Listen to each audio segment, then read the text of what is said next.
Secure, ain't Yep. So good. That's funny. it?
It's cute. Look like you so play mom. Hmm.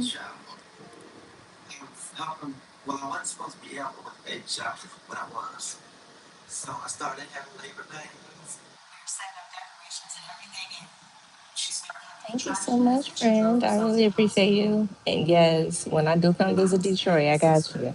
Thank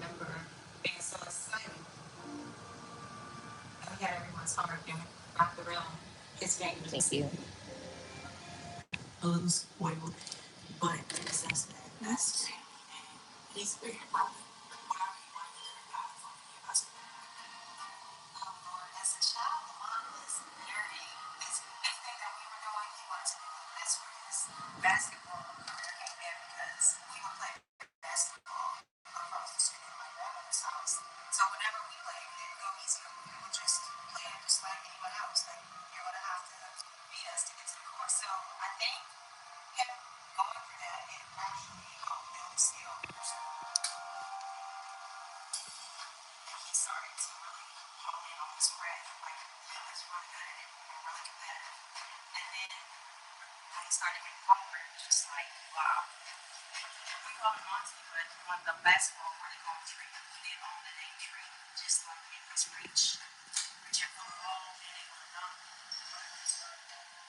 In Iowa?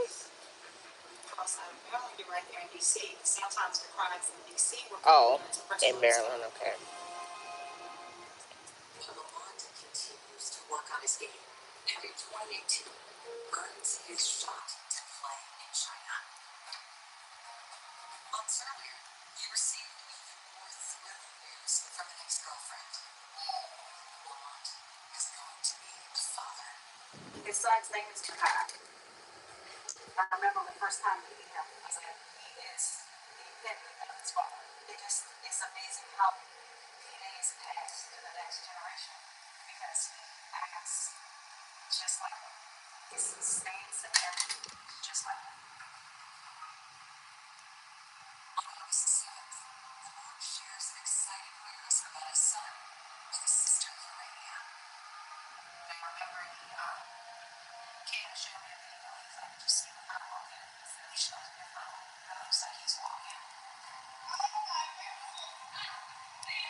I hold that memory and I cherish it because who would ever think that that would be the last time I see my little brother alive?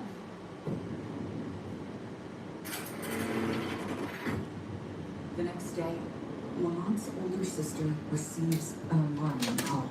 I'm at the gas station pumping gas. The phone.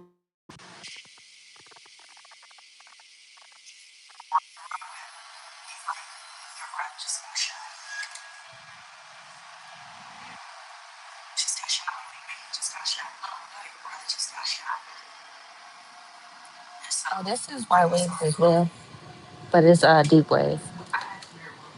He said it was on Braid Street. And when I called 911, I told the operator that somebody just called and told me that my brother was shot. They sent an ambulance. And she said, oh, that's my neighbor. He's okay. Like, please keep the blood flowing to his heart. Jonathan Church, I'm the Deputy State's Attorney at Prince George's County State's Attorney's Office. Please get a 911 call for immediate shots fired on Braid Street. And when they arrived, they find that a man was suffering from Welcome. gunshot wounds. My name is Thea Zelmont. I'm an Assistant State's Attorney in Prince George's County, Maryland. Paramedics arrived within minutes of the call. He was found between a car, and they determined that he was responsible. So as soon as police went outside the instructor, one goal was to help collect all the forensic evidence that they can find.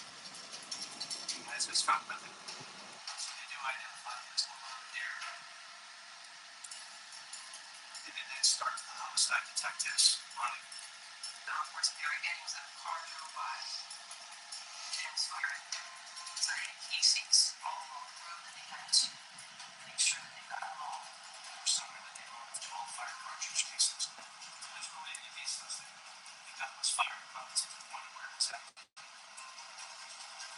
Oh, Was that area based on the location of the gunshot wounds? And some of those are what was called defensive wounds, where he was trying to avoid being shot at, which would give you an indication that the person was walking up on him as he was firing as well.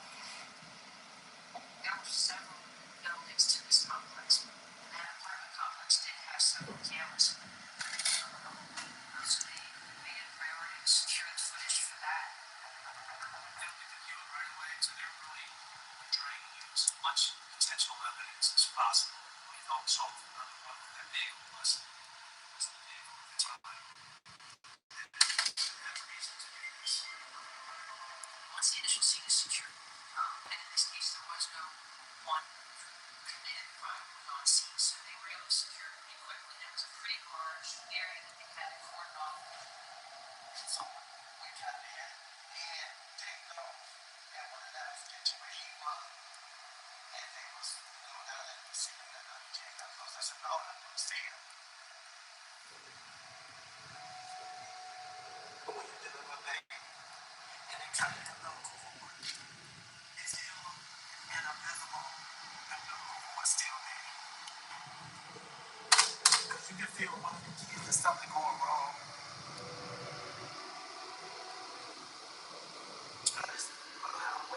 Investigators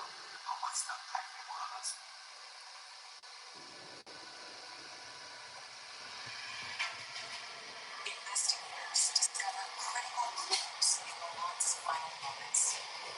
This person who shot Lamont a surprising amazing conclusions. The phrase everybody uses is the streets are talking. There were several rumors that he was essentially Yeah. and the killer's inner world is revealed. Yeah.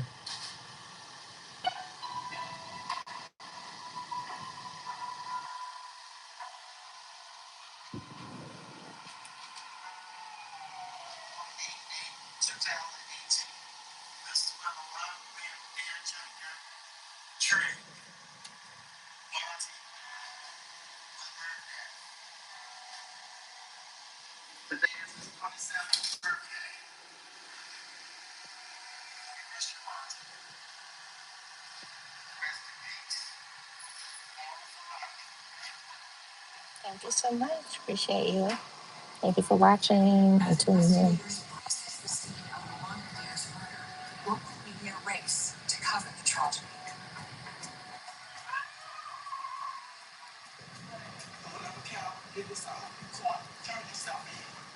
So the crowdsourcing that it's a very populated area. It's there's an entire team of detectives that spread out and look at different things. Every door, every apartment that had a window that ever saw where this happened, asking people's names and identification information, phone numbers. What did you see? Wasn't anything clear in the immediate information that the detectives received for them to know to figure out why. In search of leads, detectives turned back to a piece of evidence recovered from the crime scene. When Mr. Harris found as his family found the vehicle involved with the treasure trove of information, they can identify whose family members are who he is in particular and start talking to family members. Later that evening, investigators asked Darlene about Lamont's movements that afternoon.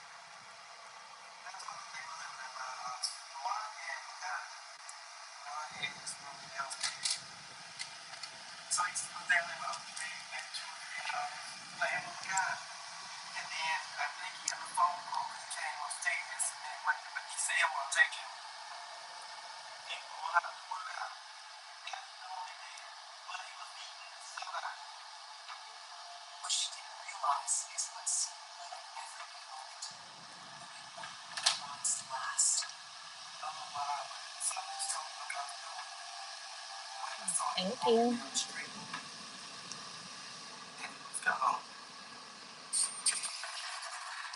So initially, after talking to family and friends of Lamont, there isn't someone who readily stands out as a suspect because he's not involved in anything we're aware of that would have made him a target. Investigators then turned their focus to Lamont's online activity in the days leading up to his final moments. There are two detectives checking his social media to see who he posted recently, what he might have said, whether it was something that might have been responded to hostile.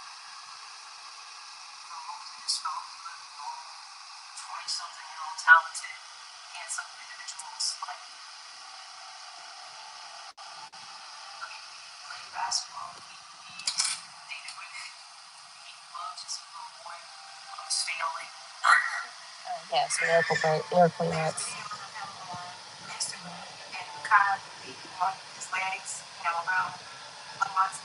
Miracle nuts, miracle braid. Yeah, I know what you On mean. August 4th, just 4 days before he was murdered, Lamont posted images from a local charity event. Lamont had benefited a basketball game for the Organization for Rooms for Peace. Do you guys feel that basketball saves lives and have moments of inspiration? No. So I look up, what's the devastation? What does what's the word? Somebody else for you. I'll just put it in a joke. I guess more. I'm going to be outside.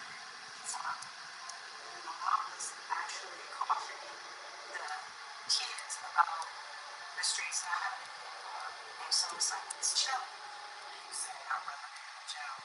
Playing ball. Somebody else is going on somebody's shoe. On August 6th, 2 days before he was killed, Loc posted this image on social media. His reputation was he was active in his community, he was trying to inspire others to be better people. There really wasn't anything definitive in his phone that pointed us in any direction about who did it. Loc's family, however, believe his growing notoriety and recent success may have made him retarded. A lot of people were upset with Loc because of the opposite he is. And we're all like, just a month ago, MS Club overseas really a lot of people were jealous of him. He was headed to the basketball court not far from where he was shot. Hey, welcome to New York. Was he meeting one of the people there that were supposed to be there? The people that were supposed to be there, they weren't there. One of the people that Loc may have been going to play basketball with him was a man by the name of Thomas. As they process the events of August 8th, Loc's family has grown suspicious of the friend who invited him to play ball that afternoon. My brother did not leave the house that he was on that day.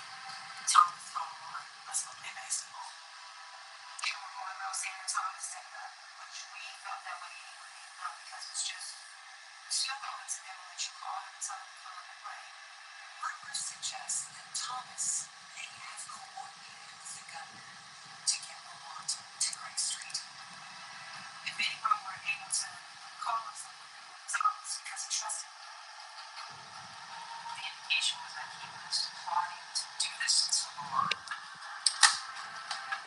Now, while we were having anything to help with this whole thing,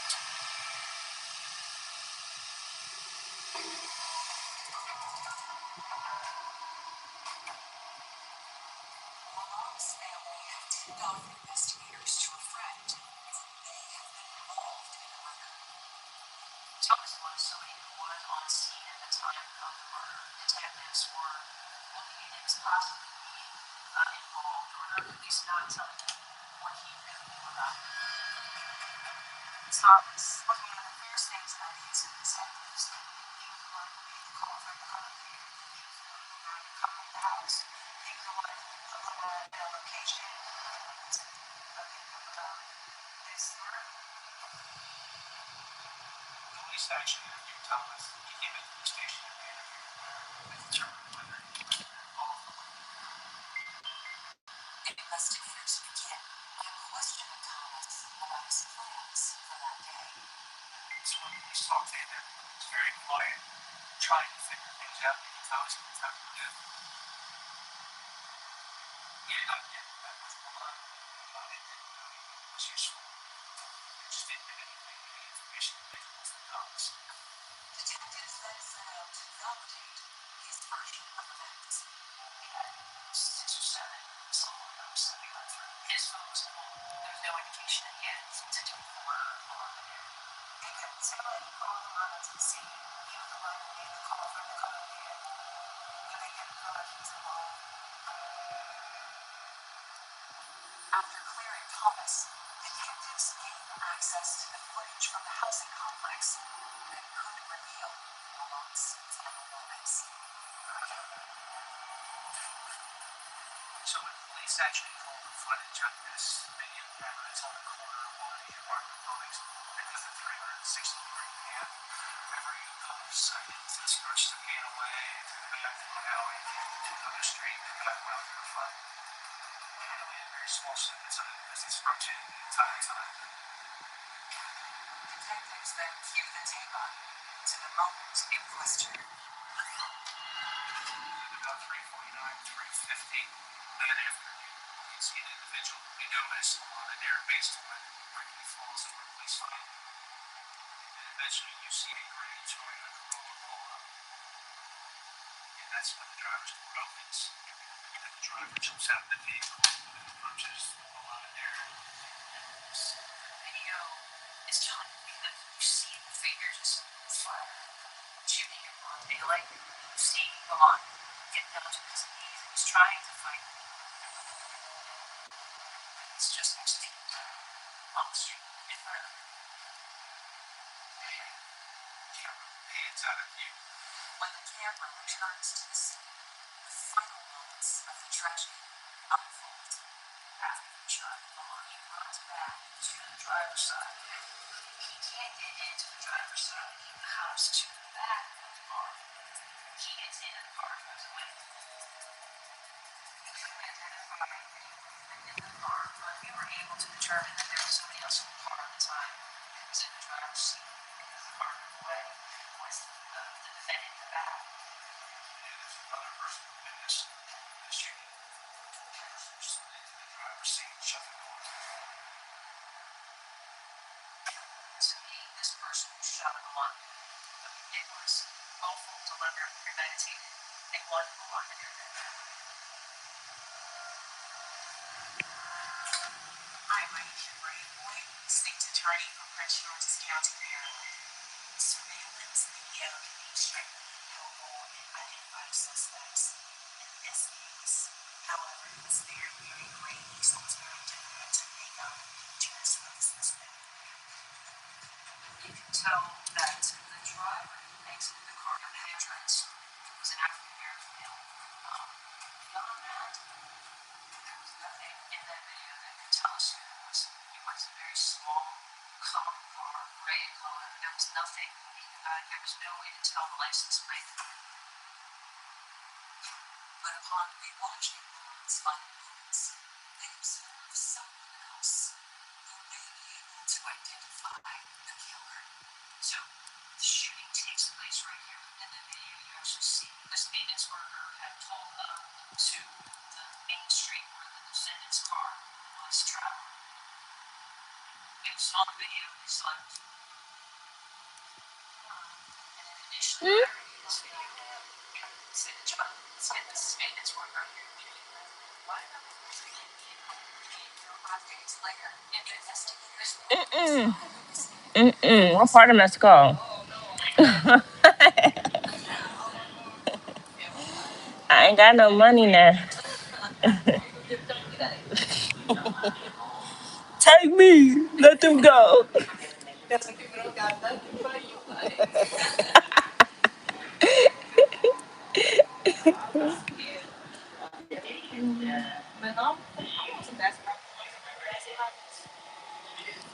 Baskin Robbins? Yes. Please. A butter pecan shake. Girl, yes. You know me. Somebody said POV African parents. Yep. At least I'm giving myself up. Take me. No, they don't want me.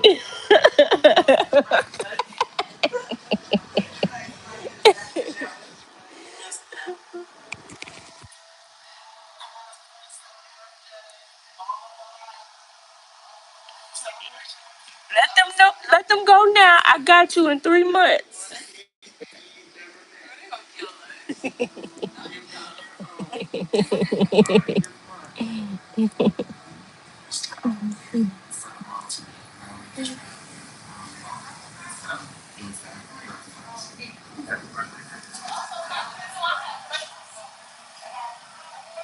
You do? Your real daddy?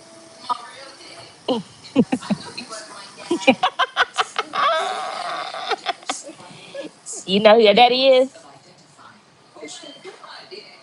Method Man.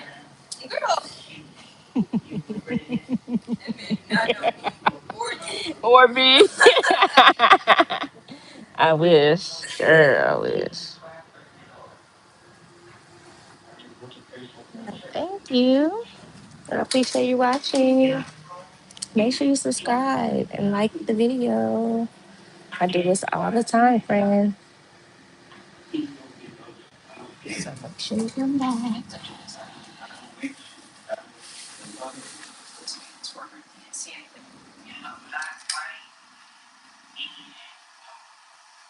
So it's very frustrating. You want something? Girl, you sure? The witness's failure to identify the shooter. That butter pecan shake is so good. No, you know what? I had a coffee, like they got like a coffee shake. That thing keep you up. When I used to be like having, to be up late doing something, or if I had a long day, I go get one of those, and literally it would have me up all day. I forgot the name of it. Yeah, and if she like shakes, it's really a good option. It like tastes like coffee, but not really. You know what it tastes like? Kind of like you know how they got like that coffee flavored ice cream? Okay. Yeah, it kind of tastes like that. So good.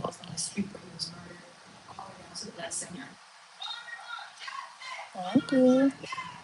The thing that mattered to me most was making sure something would back to Mm-hmm. find out who did this to my brother. I said, today is my son, Mark, and children. Tomorrow, your father, your brother, somebody you love, so you want to tell what happened. You want somebody to tell you what happened to your family member. This stuff is so nice. In the days following the protest, it's apparent that their message is getting through. People started depositing from CNS News, from CNS Up There, protesting from us, pleading with the community members to speak up. There's a feel that many reports from the family about what they heard from, and the family was really happy and trying to just find out information and find to this type of person. Suggests that anything to be moved past make him a target for revenge. There were several rumors. One of them was that he was possibly a snitch for the police. That basically came up because he had recently planted his head and acquired a charge when he was found in a car smoking and so on. Most of the cases he was the one that started recreational use of like marijuana. Probably escalated and the size point his issues or problems. He ain't die over no marijuana now. Yeah. It seems that after the arrest, Or did he tell them where he got it from? Yeah. jail for very long. You've been arrested for that, and certainly. Or did they assume that he told because he got out so fast? And I guess the phrase everybody uses is the streets are talking. And so some of the original rumors that went around suspects Nope.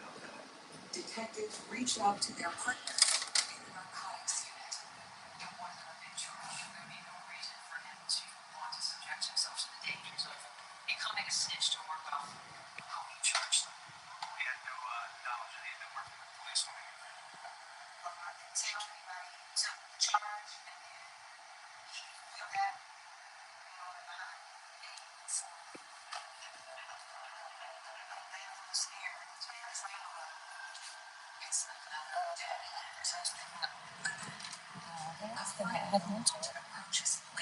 Or the client's here.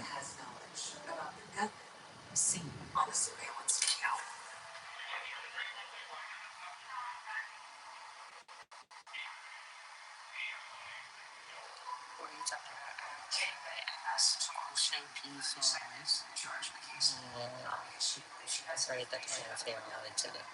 I braid a little bit past the client's here. That's what she's saying. Yeah. Detectives begin by asking Kenya about her connection to Loc.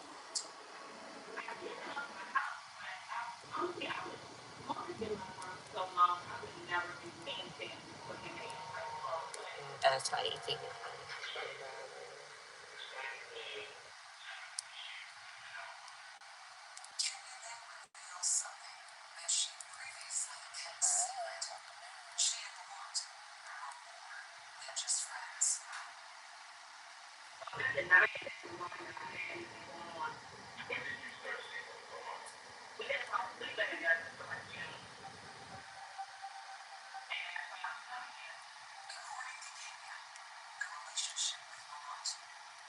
her ex over the edge.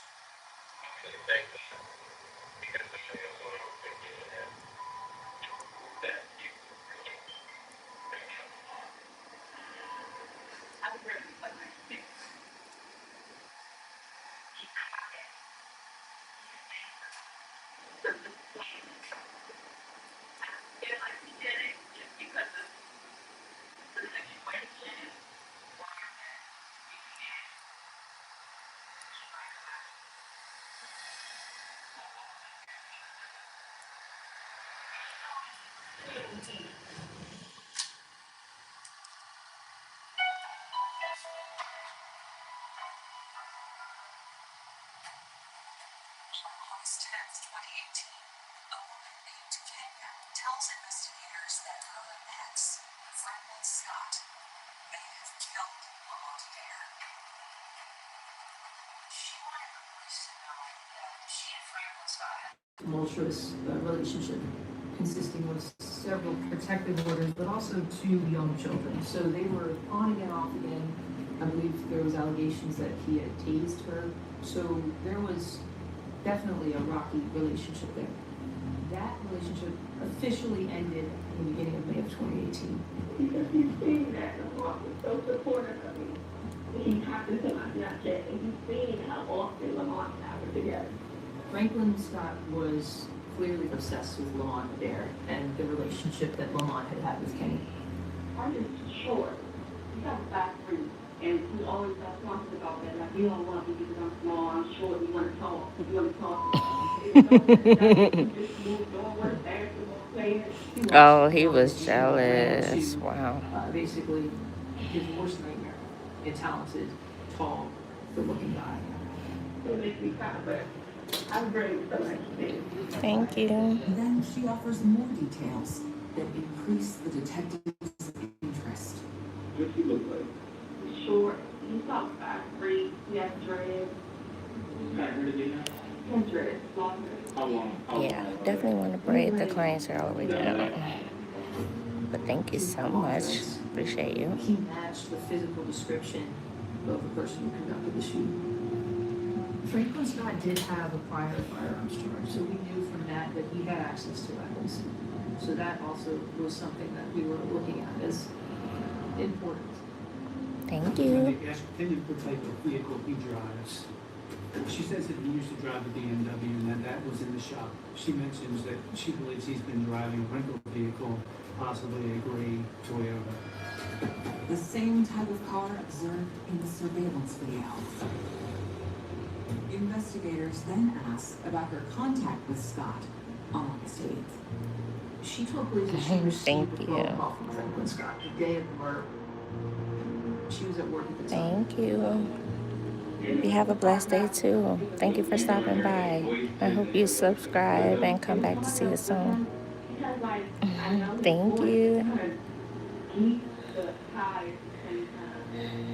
She said she recognized that voice to be Hey, John welcome Jackson in. because his voice is characteristically raspy. It was O.J. Jackson. He had a nickname of O.J. the Shooter. Hey, He had from a prior Colorado. record as Hope well. you're having a great day. You better leave right now and go find him. Where would you go? Thank you. Welcome.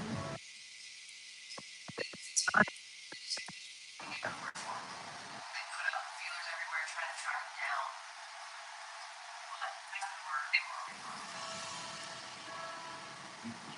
To narrow the search, they continue to focus on Thank you.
Just a blank screen?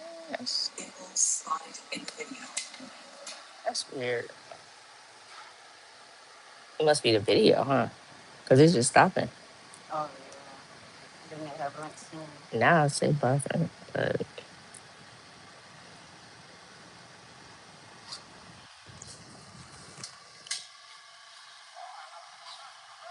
I don't know.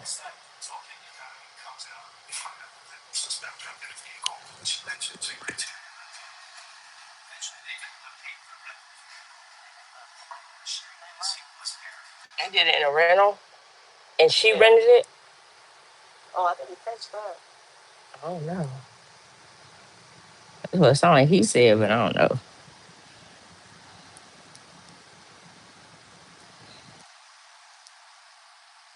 They couldn't see the license plate at first either, huh? So, but if they did it in a rental, that's crazy. That's gonna come back to whoever rented it. Exactly. Hi from Michigan. Welcome in. How are you? Thank you.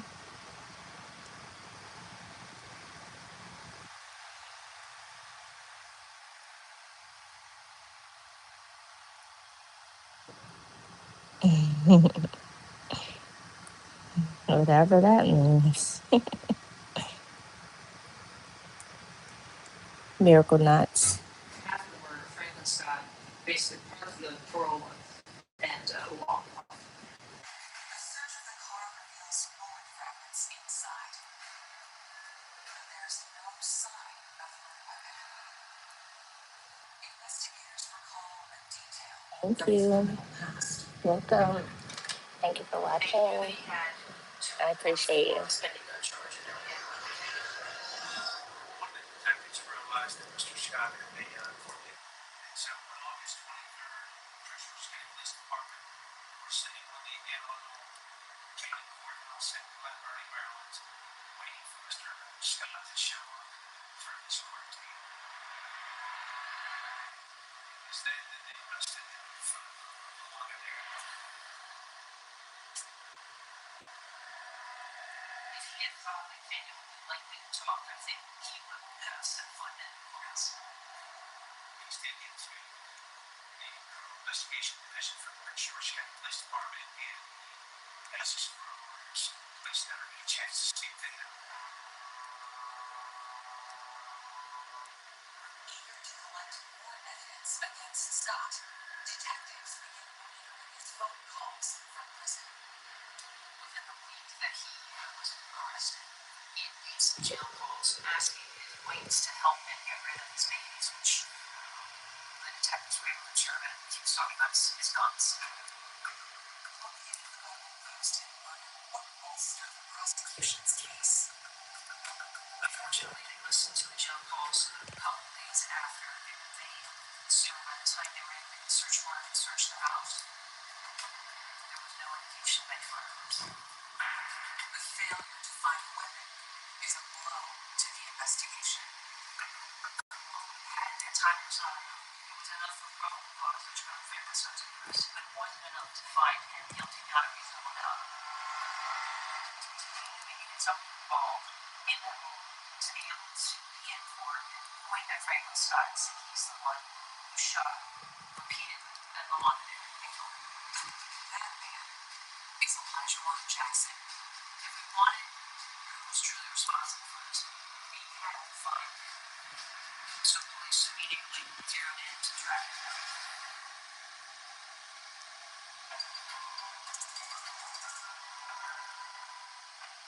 To bring the killer of a wanted heir to justice, investigators must track down his suspected accomplice, O.J. Jackson.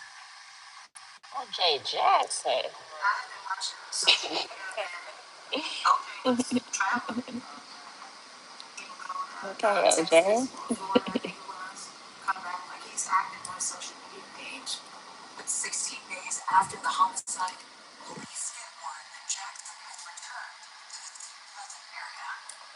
On August 24th, police find Elijah Jackson at his home, and that's when they bring him in to interview him about his involvement.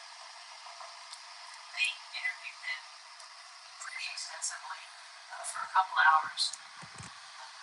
At the end of the interview, he got real quiet, and the detectives asked him something, and he indicated that he wanted to talk to his mother.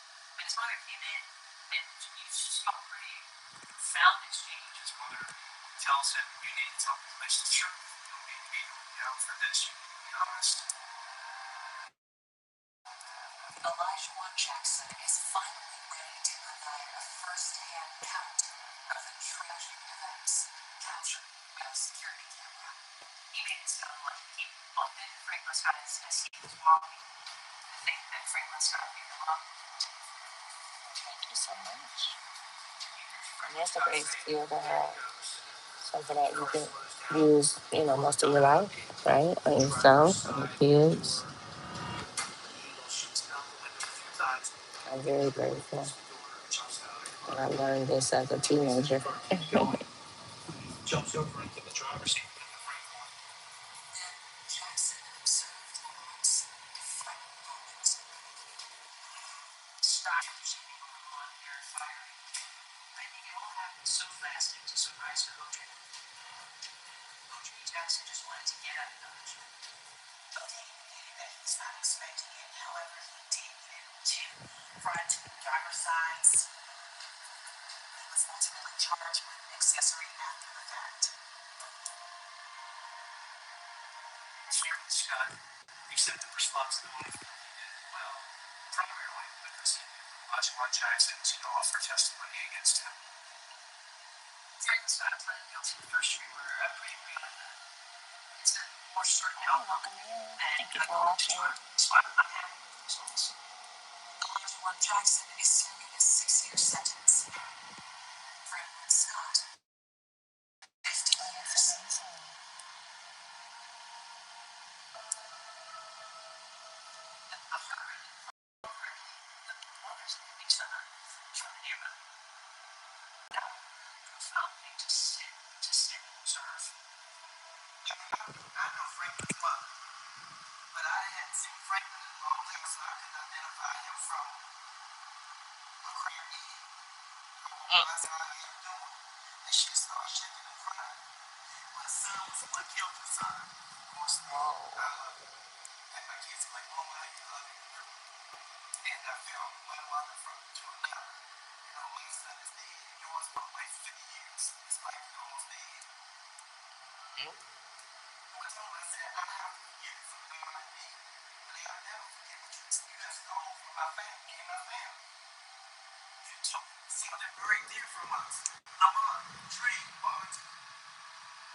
With the murder case resolved, the family continues to process their grief and replay the Locs' final moments. Makai just started walking right before my passed. They showed me in her sight trying to hold on to. I had a feeling on my mind that it was the last time I was going to see it. It was very weird when I think about it and how I felt like I had to just let it go because I was getting teary eyed. And that was the last time I saw her. And sure enough, from the time I didn't walk, I wish I had offered that ride that day. There's a lot of things you look at and you're like, you could have done differently, but I just, like, you think about it all the time. You know, Mm-mm. Mark, we love him, and he loved us. And at the end of the day, nothing else matters. Go ahead. Okay, that person touches like something. And it's disappointing because he had a big part in featuring. I was proud of him for the man that he was and was trying to become for his family.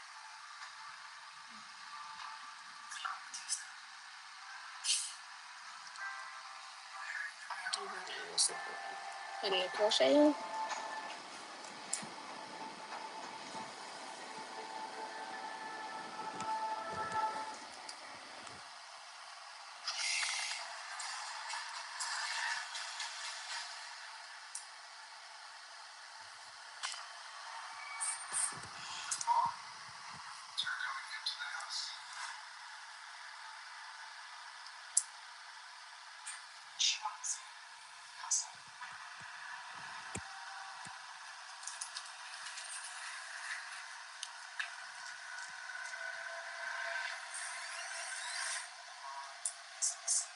This beautiful blonde, very young and vivacious woman.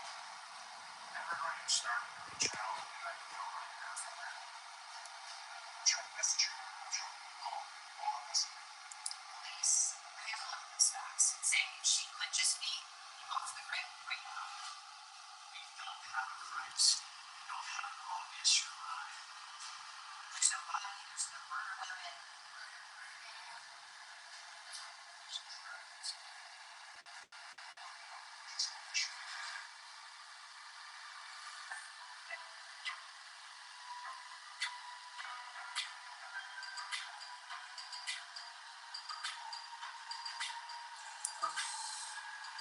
Is that hard on my first braiding somebody's hair? Montana, 2018. I've been braiding hair for 20 years, so I don't know what you mean.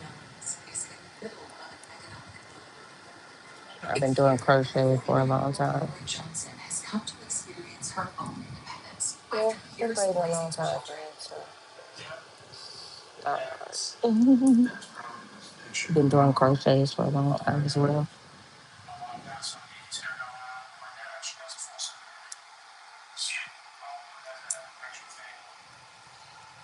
hmm Yeah, and I do my own hair, so I always try something out on myself first before others usually. So to get technique, you know.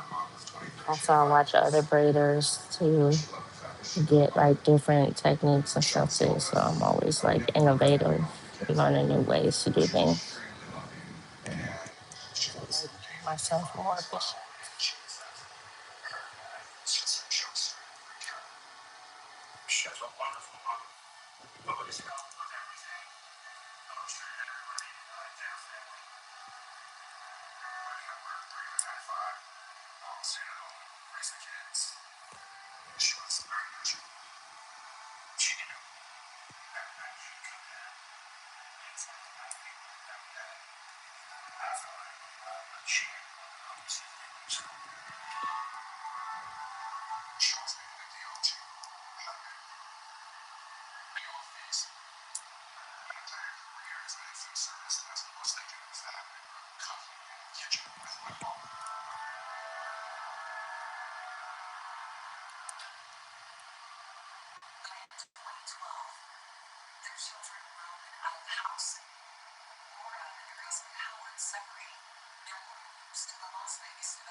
Someone she really likes.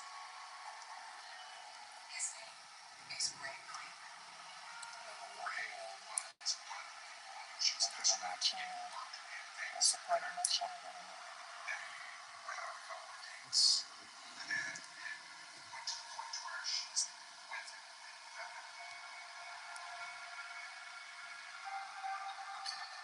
Although she now lives 1,000 miles away from her family in Vancouver, Washington, Lauren keeps in regular touch with her sons.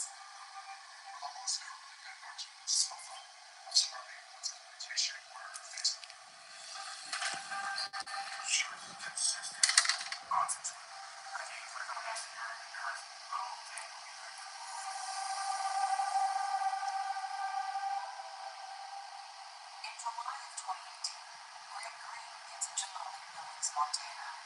Laura follows him there in August, and soon after, she lands a job at a Papa John's restaurant. After her first day of work, Laura called her son, Stephen.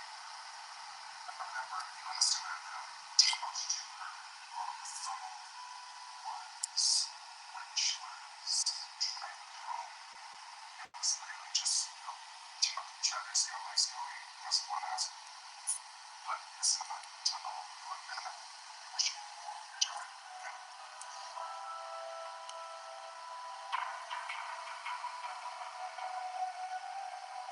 September 18th, 2018, Laura's sons become concerned that she stopped communicating with them.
September 24th, 2018, Laura's sons had tried to reach her for 6 days.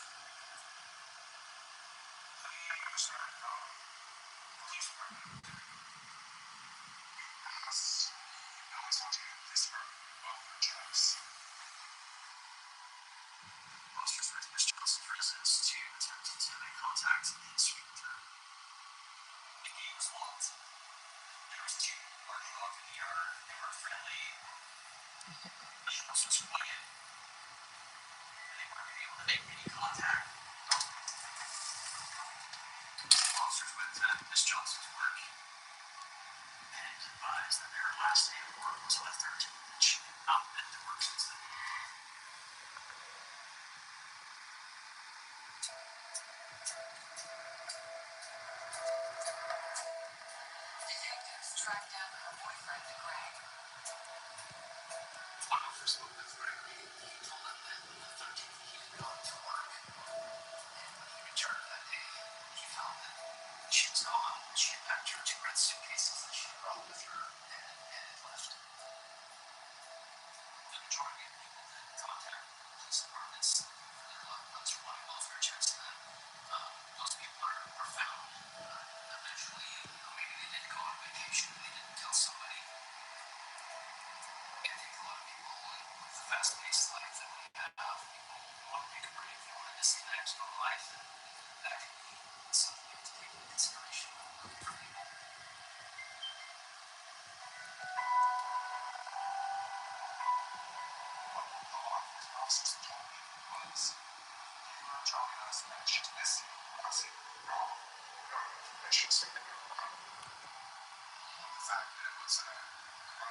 It's been 13 days since anyone has had any contact with Laura, and her family is getting anxious.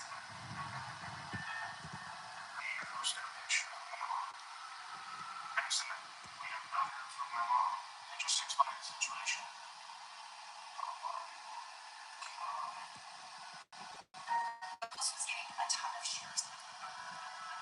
I thought that the whole thing was just strange.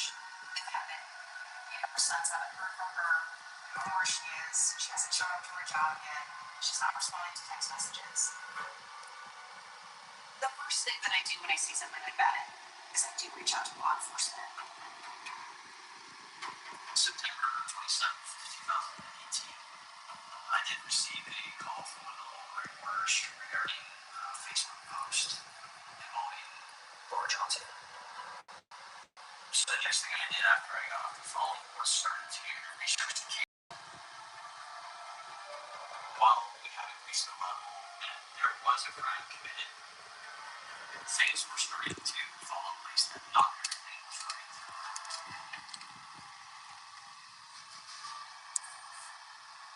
Investigators find baffling clues in Laura's disappearance.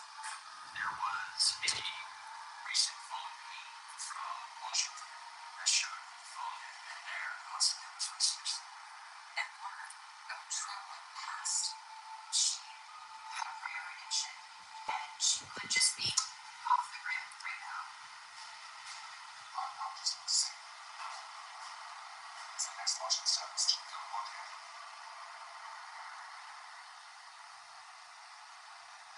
Yeah, I'm going to her house. Hopefully they know the dogs. Laura Johnson's family has not heard from her in 2 weeks. Her boyfriend, Greg Green, tells police he hasn't seen her since September 13th, which was also the last day she was at work.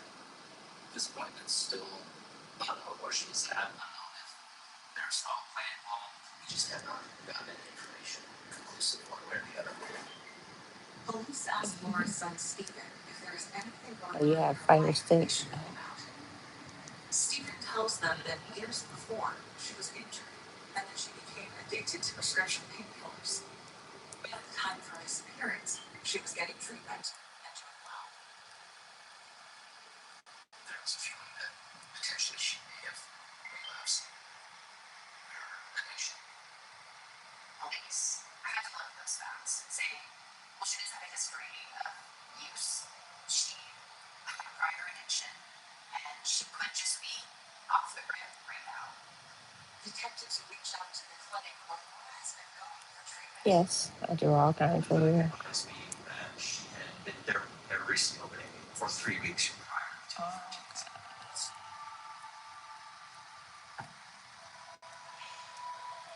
If Laura has relapsed, detectives know she could be in hiding somewhere. They go back to Greg Green, hoping he can help focus the search. But he doesn't have anything to add to his previous statement that Laura had moved out on September 13th, and he hasn't seen her since. consented to a search of his home. Officers didn't locate any items that they thought were suspicious at the time. And later he had allowed them to go through his phone, which he showed them some messages that he had sent after she had left. We don't have an obvious survive. We just know that she'd been missing.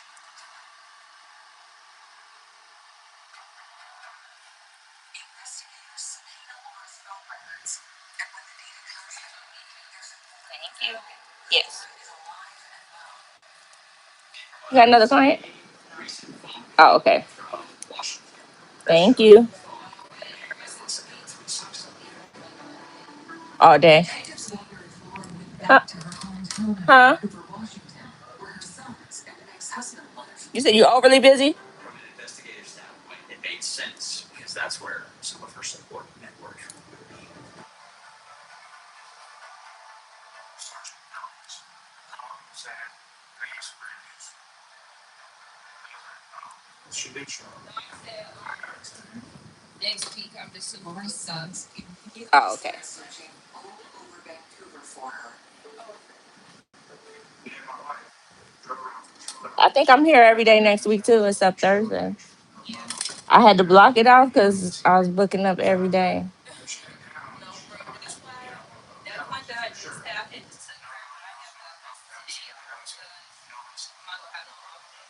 Yeah, definitely have to do that. You gonna go do that today? Get your pedicure?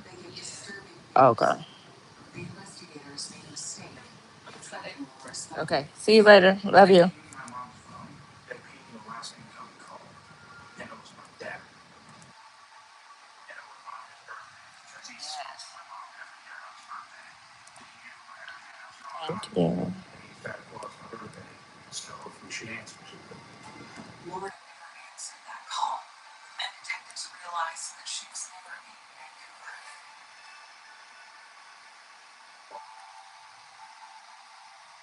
It's Spring 18, please.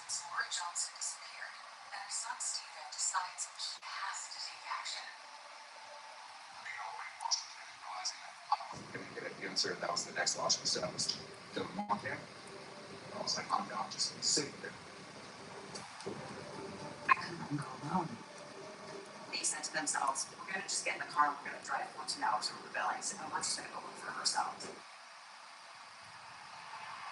So the first place that we went was the police station. And what they tell us is, as long as I didn't break the law, we can do it.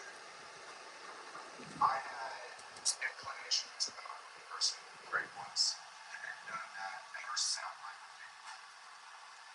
Stephen calls Greg, looking for more details about the last time he saw his mother. What's him?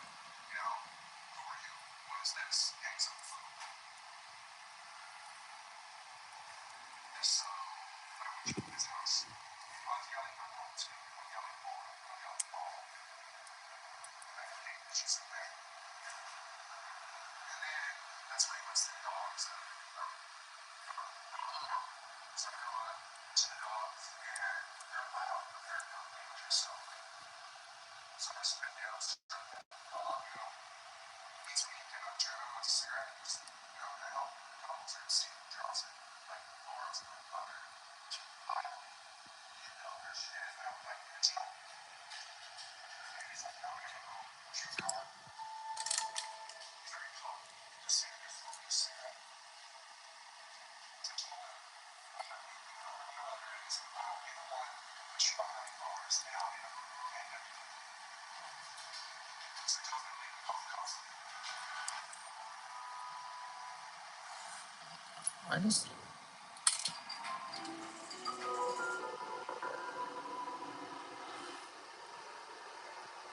October 1st, 2018. Stephen Johnson has driven from his home in Vancouver, Washington to Billings, Montana to try to find his missing mother. After a disturbing encounter with Laura's boyfriend, Gregory, Stephen's next step is to create flyers and post them all over Billings. I went anywhere and he's out for some land to Braid's work. And we put them all over his window at work. And then tore them all off. That's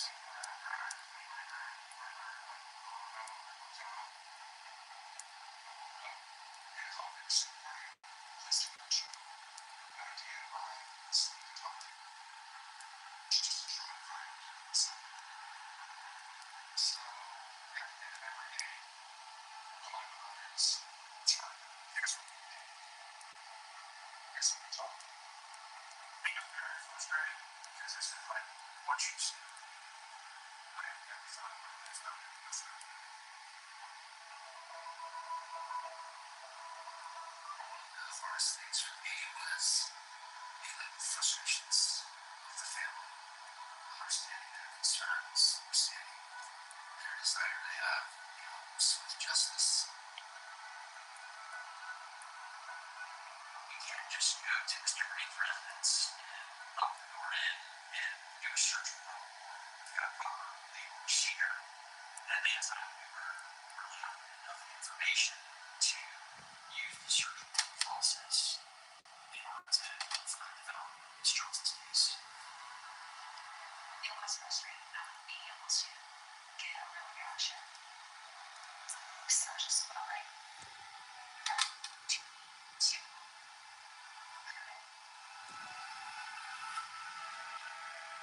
Everybody came to the office, we went to Sally Sharp. Everything comes up empty.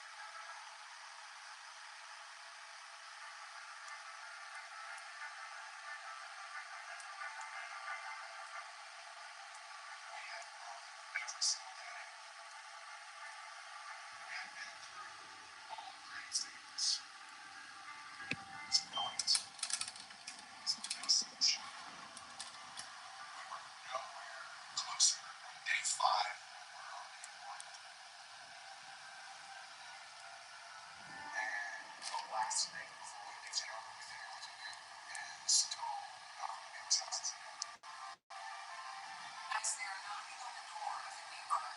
street from Braid, Stephen sees something he hadn't noticed before.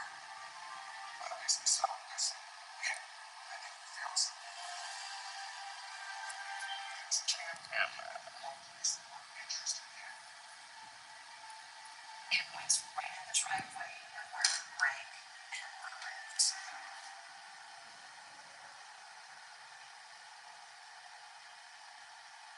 Stephen and Casey had talked to the owner a few days before. Now, they ring his doorbell again, hoping to get access to the footage. The first thing he says is, "Do you want to see?" And I said, "What are you talking about?" And he goes, "I have my camera footage pulled up because you were asking me about your mom." He invites me in, and for the next like 35 minutes, I'm just on his floor looking at a bunch of video. So, first thing we pull up is September 13th, the last day she went to work. Then Casey's recording it on her phone. You can speed it up. So we're going through. So we're watching the camera footage. And then this is where it gets very interesting. It's him. Right here. Keep playing. And what happens is Greg gets home first. Greg gets home and parks his truck and goes inside. And 35 minutes later, Right here. Oh. my mom gets home. Right there. No, So, that's mom. Blonde It hair. is 7:07 on September 13th. That looks like That's her. It's her going into the house. We were told time and time again that Greg's story is, I came home and she was gone. Yep, she was packed up. All her stuff was gone. I came home and she was gone. She had taken all of her stuff and it was gone. So, we got it. He was on it. But, well, where is she? So we're watching the footage. Day turns to night. What time is it? 11:27? 10:27? Thing is the headlamp. The lamp on. We see Greg throughout the entire night. Right here, right here. Yeah. It's gonna look like he's dragging something. Just move. Going back and forth between the house.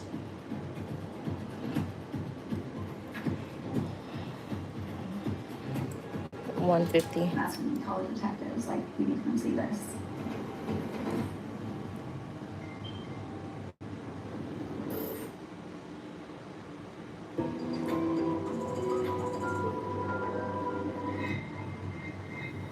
Stephen Johnson has discovered home security footage of his missing mother, Laura.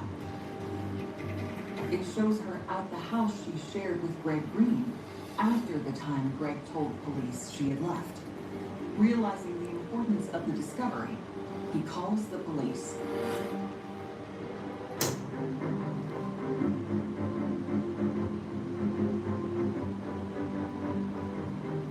Approximately 11:15 that night, I go to that neighbor's house and we watch the footage in question.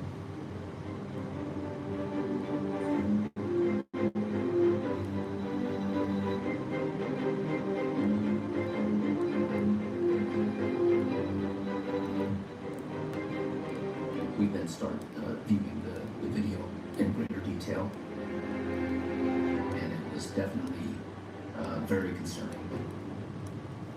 The detective's trained eye spots something that Stephen and Casey missed.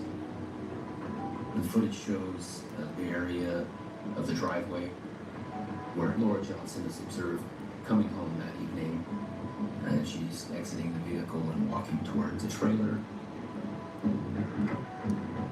Gregory is also seen going back into the garage and coming out with 2 red-colored suitcases in that vehicle as well.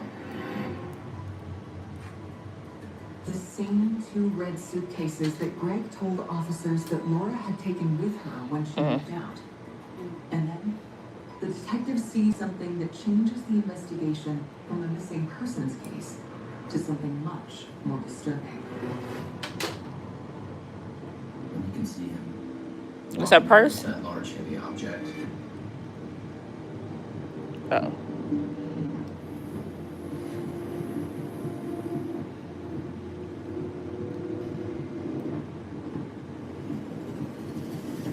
Let's zoom in to show that area of the vehicle where he puts what we believe is Laura's body into the vehicle. Oh, dang.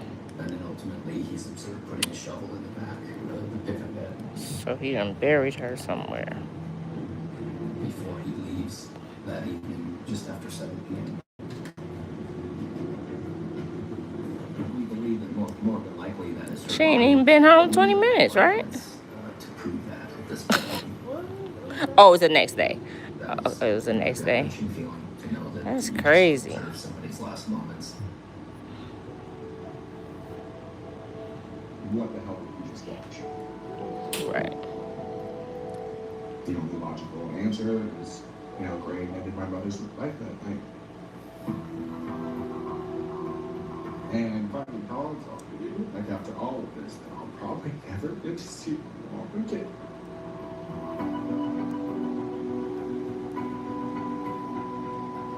Is that all never did? Another goodbye. I'll never get that closure. I'll never get the last I love you. I'll never get any of it. It's just gone.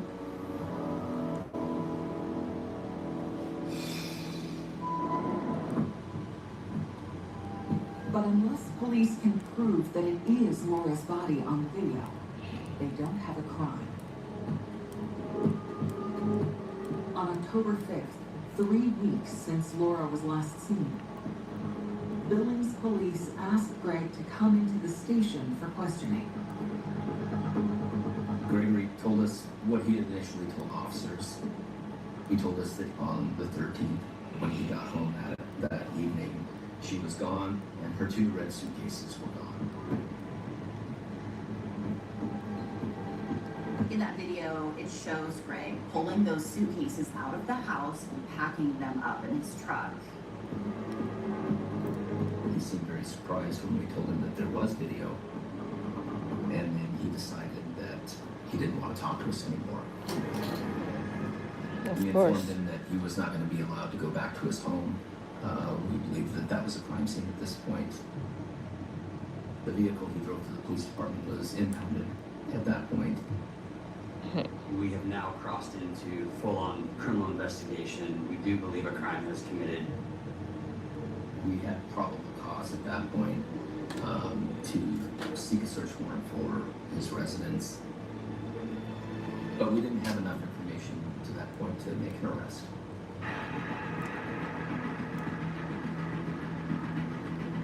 We executed that search warrant that evening and began the process of the trailer where Gregory and Laura lived. One of the first things that we noted was the strong odor of new carpet smell. In the back room of Gregory's home, it was obvious that the carpet had been replaced very recently, and that was suspicious to us. But because police find no proof that Laura is dead, they have to release Greg. At this point, we still don't have a body. We still haven't located Miss Johnson. There was not enough to arrest Mr. Green for the disappearance of Miss Johnson. It's a crushing blow to the family.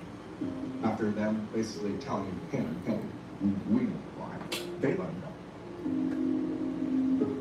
The entire family was like really upset because Dang, they couldn't arrest him for obstructing justice? you don't arrest him. Because he been saying he ain't seen her since she left for work.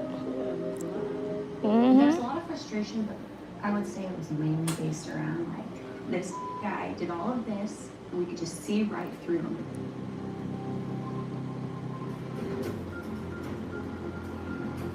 We worked closely with the county attorney's office and trying to determine, what more we need to get to that point to make an arrest.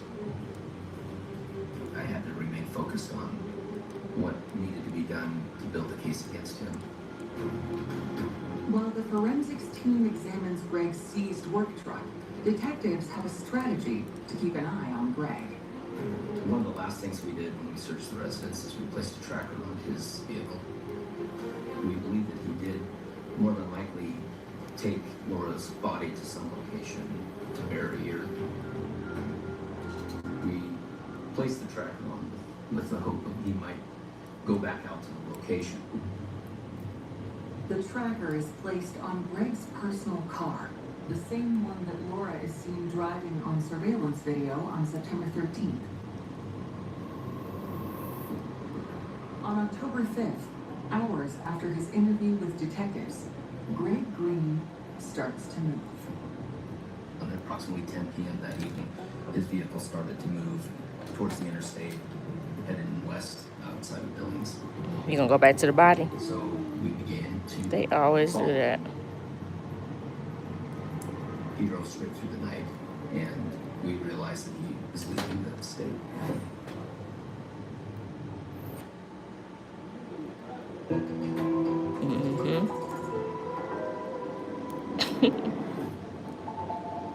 October 5th, 2018. Greg Green is the prime suspect in the presumed murder of Laura Johnson. Lacking evidence of a crime, detectives have to let Greg walk free. But they have placed a tracker on his car, and he appears to be leaving Billings, Montana in a hurry. His vehicle started to move towards the interstate and heading west outside of Billings. Detectives track Greg as he drives for 16 hours across 5 states. Yeah, so far I haven't gotten anything for copyright or anything whenever I'm watching stuff that's on YouTube. So, so far so good on my lives with that. We're coordinating with law But when I watch other enforcement shows on other they knew channels that like we're Netflix tracking and stuff like They that, would do then drive-bys it to does make sure pop that up we knew like his right away whereabouts. and let me know.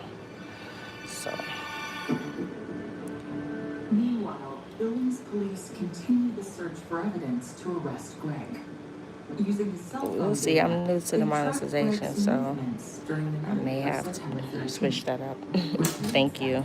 to the local Walmart.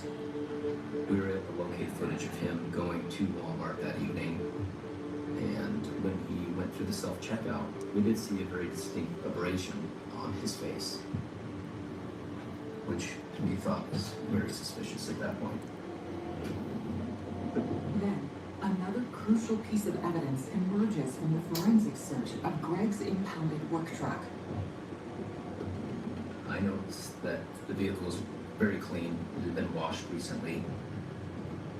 So after 2 days processing that vehicle for biological material, taking swabs from various locations on the seat, we found 3 very, very small 1 to 2 millimeter stains that appeared to be blood.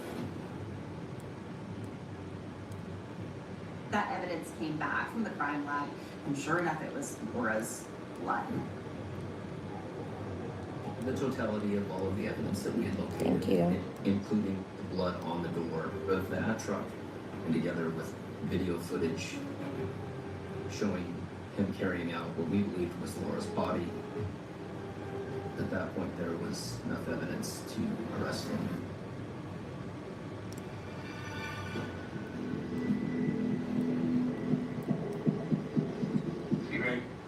I remember you.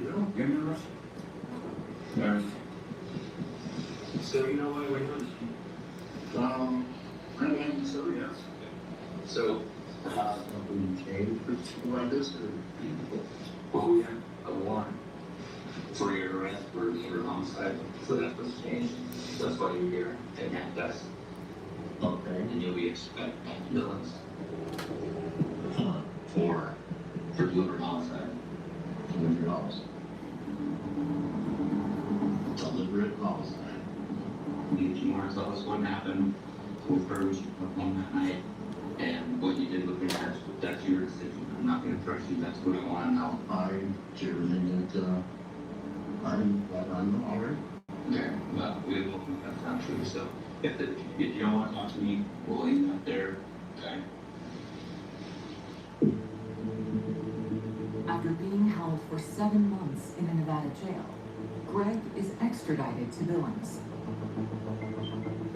More than a year later, in February 2020, his trial is set to begin.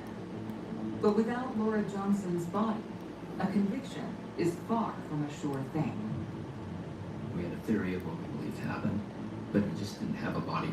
Thank you so much. I really appreciate This is you. the very first case that I've ever had that involves And no I will body keep an eye homicide out for arrest. it and see what happens. Trying to That'll let me know, deliberate like, homicide and you don't what I have can and cannot a do. body But to go I along do with know that that can be if very it stressful. does, then I can have the video muted, and that will help me. I don't think they'll demonetize me for that,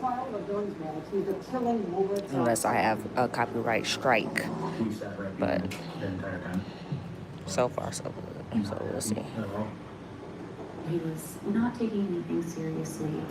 I just got monetized yesterday, so it's not like I got any money anyway. So we just kind of like went numb to it. He maintained his innocence the entire time, even though there was video being played in the courtroom of him carrying what appeared to be Laura's body out of his house. The evidence in this case showed the defendant took great lengths to cover up his murder of his girlfriend Laura. Prosecutors present jurors with a possible motive for the brutal murder. Laura was about to permanently end her rocky relationship with Greg. One of the things we did learn from the trial was she had moved into a separate bedroom and she was saving money to try to leave. He was afterwards, he was at home sitting on his couch. And yeah, he didn't care whatsoever. He thought he was like at home watching Netflix or something. He knew exactly where the cameras were for news media. There was a moment where he turned around, looked into the lens of our camera, and gave a little smile. He looked crazy. Greg's behavior at the trial only adds to the heartbreak felt by Laura's family.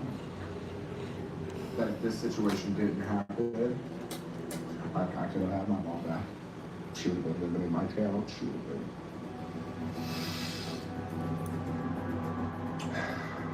She would have been here.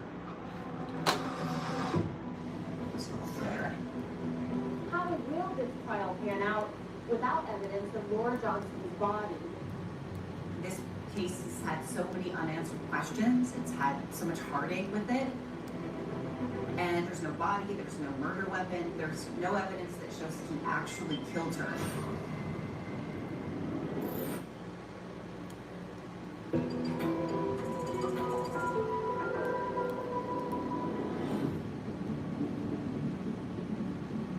Years after Laura Johnson's final moments were captured by a home security camera, a jury in Billings, Montana is set to decide whether her boyfriend, Greg Green, is guilty of murder. This trial lasted about 2 weeks. Monday through Friday, 8 hours a day. Didn't leave that city hall building for 2 weeks, basically. That footage was the critical piece of the investigation and the trial. It was a piece of evidence that the jury actually got to take back with them to deliberations, to view. You can't escape the side effects. You can't escape that naked surveillance.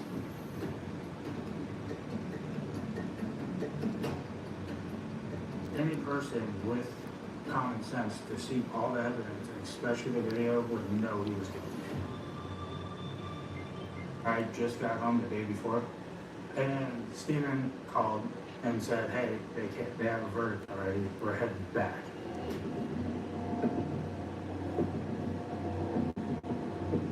The jury was out maybe 2 hours. You don't know. You put 12 people in a room to make a decision and hope it's the right one. to the charge of deliberate homicide. Guilty. Ultimately, he was convicted of deliberate homicide. And he received a sentence of 100 years in Montana State Prison.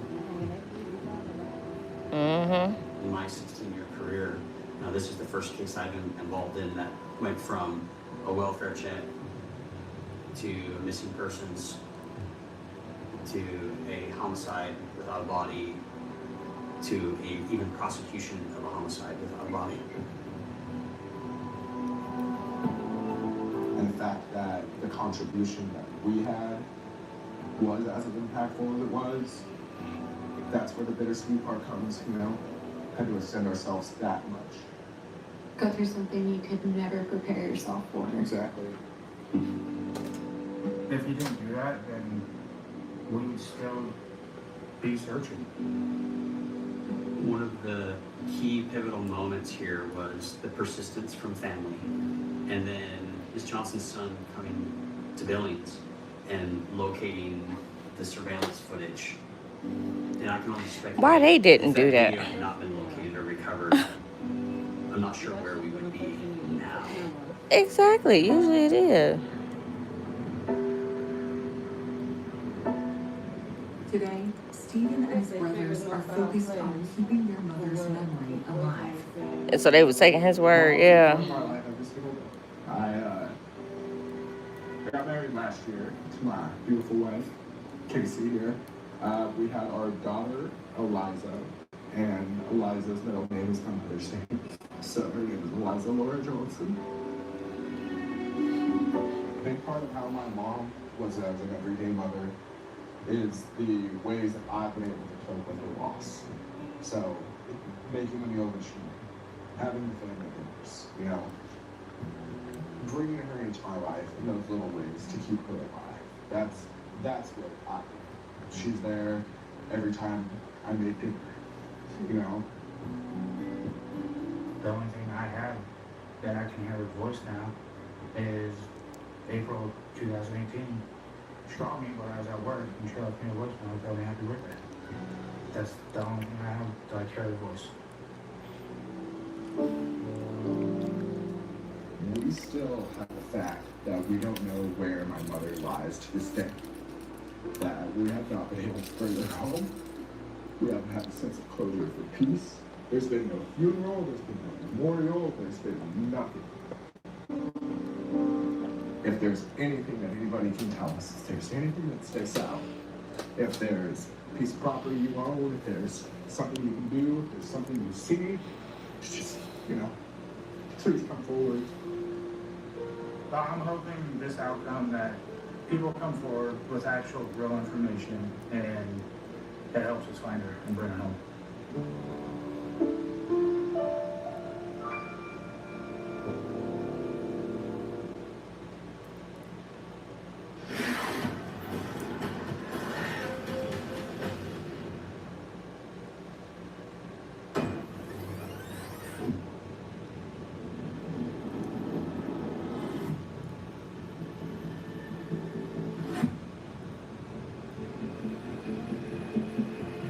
It's the last time you see pictures of all of the family together.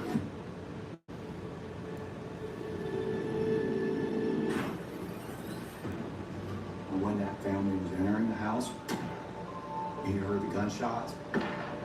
911. Someone just shot our neighbor. Just shot down. We don't know. It was a small gun safe. It had been pried open. Was this just a home invasion that went bad? Sit there and think, what kind of relationship did they actually have? This is not the all-American family that everybody might think they are. In my opening statement, I told the jury panel, you're about to hear a tale of subterfuge, deception, and greed.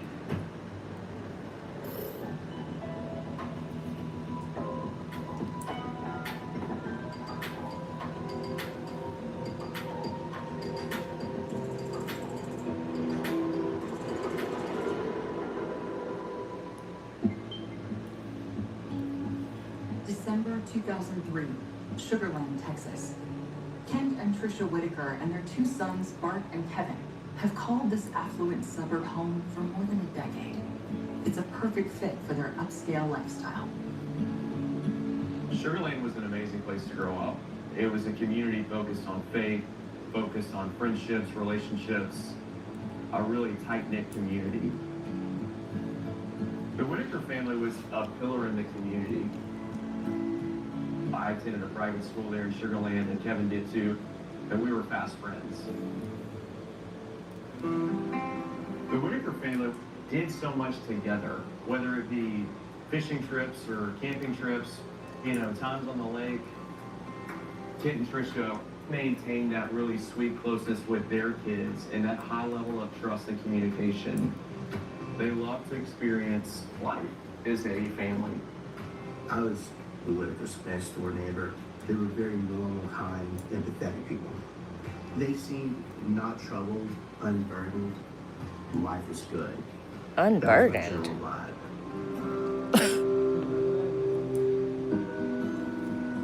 To friends and neighbors, the Whitakers seem to have it all. A happy family where 19-year-old Kevin looks up to his 23-year-old brother, Bart. Kevin was very humble. He was a man of integrity, of character, incredibly honest. The guy was smart, very engaging. Bart was a little bit more quiet. Thank you very much. You're very welcome. And I'll see you soon. Have a great day. God bless you. Kent Whitaker is the co-owner of a thriving construction company. A hard worker, his financial success means he can provide his family with everything they might want. His wife, Trisha, is a dedicated part-time elementary school teacher.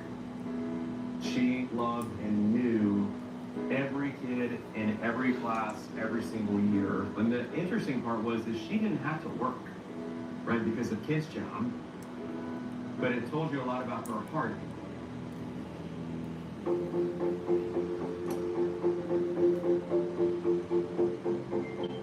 On December 10th, 2003, Kent and Trisha plan a special night out for the family to celebrate Bart's graduation from Sam Houston State University.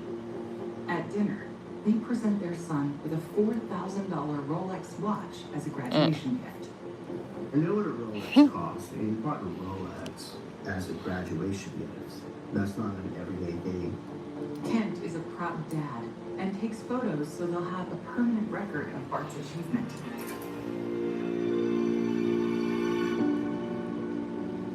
I've seen this. I've seen this. Sitting there smiling like that. Very happy.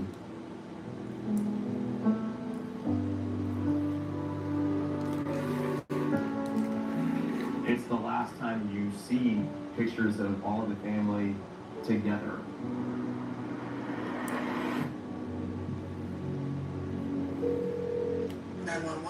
Someone just shot another. He shot down. We don't know. I was there when they died. It was real, and I can't necessarily make sense of what I saw that night. I was sitting at my computer. I heard gunshots. I immediately dart out the front door. I get about midway down our sidewalk and see Kent Whitaker laid on his back. You could see his body lit up by their front porch lights. He was saying, Brandon, we've been shot. Call 911. What kind of injury did I have? I don't know. They just been shot. Brandon's father, Cliff Stanley, rushes to the house and discovers that Kent Whitaker has been shot in the chest. My dad runs out and starts rendering multiple trips back and forth with house, just doing what we can. It felt awful. It was gruesome. It was a horror movie. While police race to the scene, another 911 call comes from inside the Whitaker home. It's Bart Whitaker. I've been shot. Where is your wound? In the arm, my shoulder. I carry my arm. Okay, who else has been shot in the house with you? It's my mom and my dad, my brother. Oh, good. Yeah. I need you to hang on, Bart. I've got help on the way, okay? Do you know who shot you? Doc is here. Okay, when he left, Bart, did he leave out your back door? Yeah, I think in that way.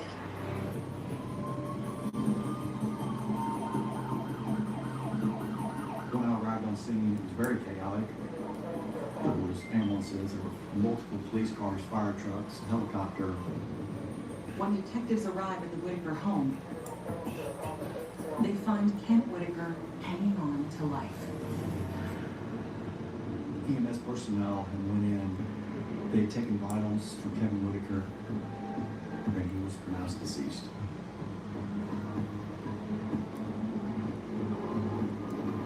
Patricia Whitaker was flown by helicopter to a Houston hospital, and we were told she died en route to the hospital. Bart Whitaker had been shot.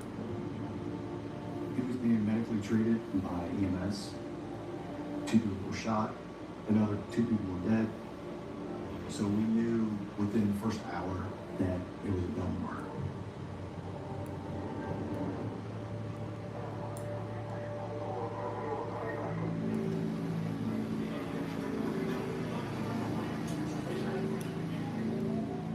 Kent Whitaker and his son Bart are rushed to a nearby hospital. Detectives quickly arrive to get a statement from Bart, since he is the only one conscious. Bart tells them that the family had just arrived home from their celebratory dinner when he realized he forgot something. Bart Whitaker reported that he had actually walked out to his truck to retrieve a cell phone, but when the rest of the family was entering the house, there was a guy that was inside that house, so he heard the gunshots.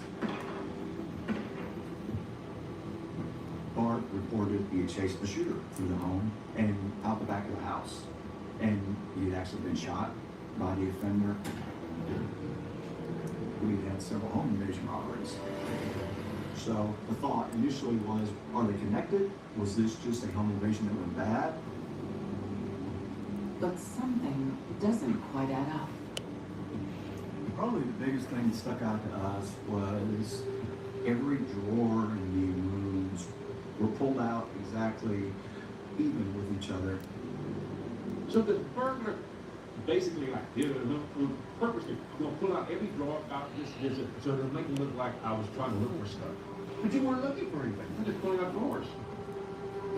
The officers immediately knew that. To the investigators, the scene seems to have the hallmarks of a staged burglary. Nothing appears to have been stolen. There were electronics, there were computers, there was TVs. There was a Rolex watch that was found. There didn't appear to be anything taken. So things didn't add up exactly to being some type of burglary. Burglars come in and leave within minutes. They smash everything they can, pick up everything in 3 minutes. That's what happens. They don't sit there and wait for people to come home, walk into the front door and shoot them. It just doesn't happen. While investigators try to make sense of why the Whitakers were gunned down, they realize they have another pressing matter in front of them. We had a vague description of a dark figure that ran up through the back of the house. And now this person is loose in the neighborhood. So are they on foot? Did they get picked up by a car? Did they drive a car there and now they've driven away? Or are they hiding in someone's backyard and they've already shot 4 people? The public's in danger, and we were in a very tough spot. Where is he? Or where could he be? Police try to unravel a bewildering attack. I called her off of it. I don't really know what I said. It just felt wrong. And discover details of an inconceivable plot. It was at the police station late one night, and there was a knock on the back door. Who did the shooting? All the puzzle pieces just immediately connected and realizing, gosh, the worst possible explanation for this is true.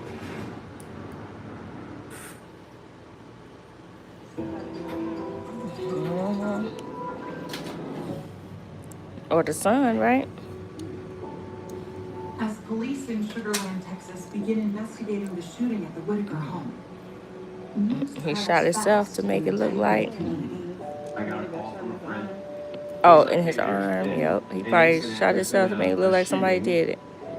It was Kevin who had passed away, and Trisha had passed away as well. It was the most horrendous thing possible.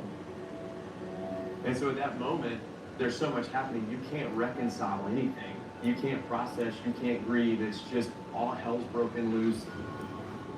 December 10th, 2003 was a day that is burned in my memory.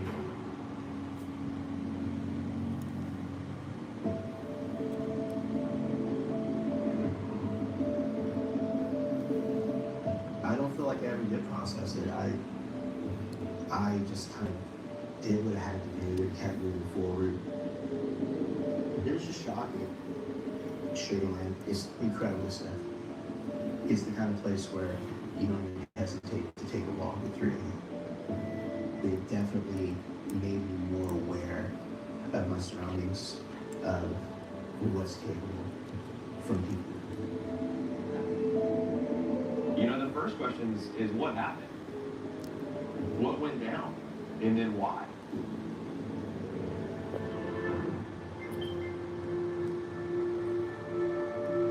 Detectives are urgently pursuing those answers at the Whitaker home.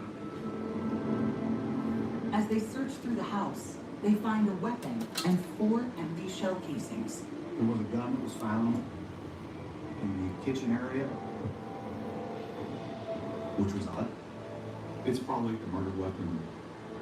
Usually we don't find that the offender leaves the murder weapon on scene. But it was an advantage for us because now we have the possibility maybe for fingerprints, for DNA, for other types of evidence that could be recovered from this gun.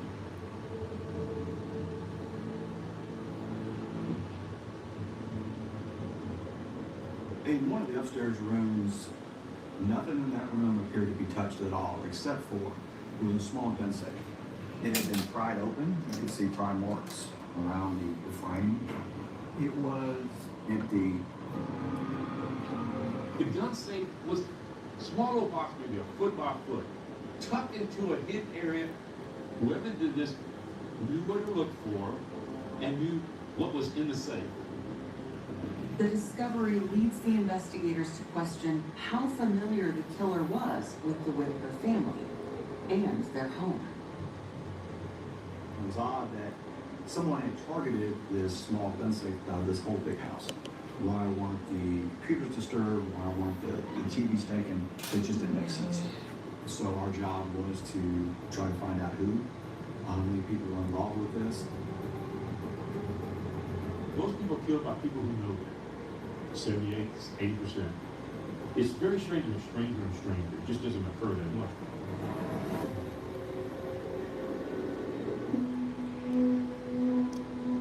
Three days after the murders, police are still scouring the evidence for leads on a motive or suspect when Bart Whitaker is discharged from the hospital.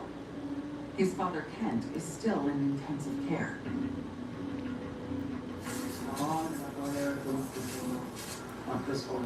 Despite the trauma he's just endured, Bart agrees to assist detectives by returning home to relive that terrifying night.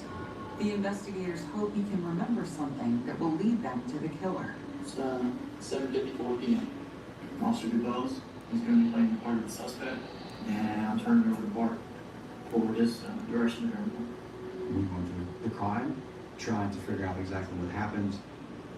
I was here when I was calling 911. I might have fallen forward. Okay. Thrown out around the shop. Okay. I called around it felt. I really didn't know where I was hit. It just felt wrong, and I couldn't move. My arm, I tried to push off forward, and my arm wasn't working. I thought maybe I was hit the side because it just ruined. So you went out the back door? Did you see him leave that back door? No. Okay. No, I just, They had him reenact the scene. And people generally, when it comes to crimes, they try to be very specific. Like you're standing here or something like that, and here goes, well, I don't remember, it was this way, or could have been this way. When the shot was fired, did you see any flashes of light? So I don't remember. Do you ever physically make contact with the suspect? I don't think so. When I was trying to do my knowledge to try to grab it.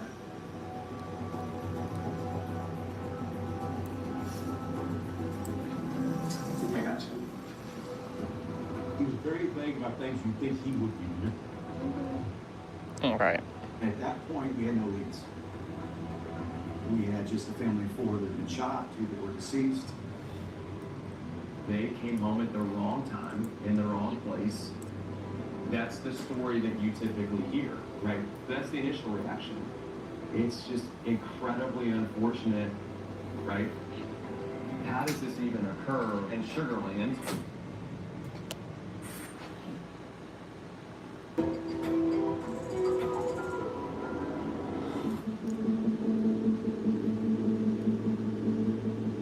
Detectives investigating the murders of Tricia Whitaker and her son Kevin in Sugar Land, Texas, believe their killer was familiar with the Whitaker home and may not have been trying to rob them.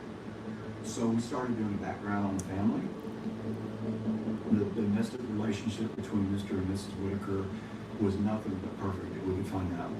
And every friend or family that we had interviewed said they had a great relationship. Detectives turned their focus on the Whitakers' murdered son, 19-year-old Kevin. Was he targeted for some reason? Was he involved in something that he shouldn't have been? But he had no criminal history. As we were interviewing friends and family members, Kevin seemed to be a good kid, and he was a tragic victim.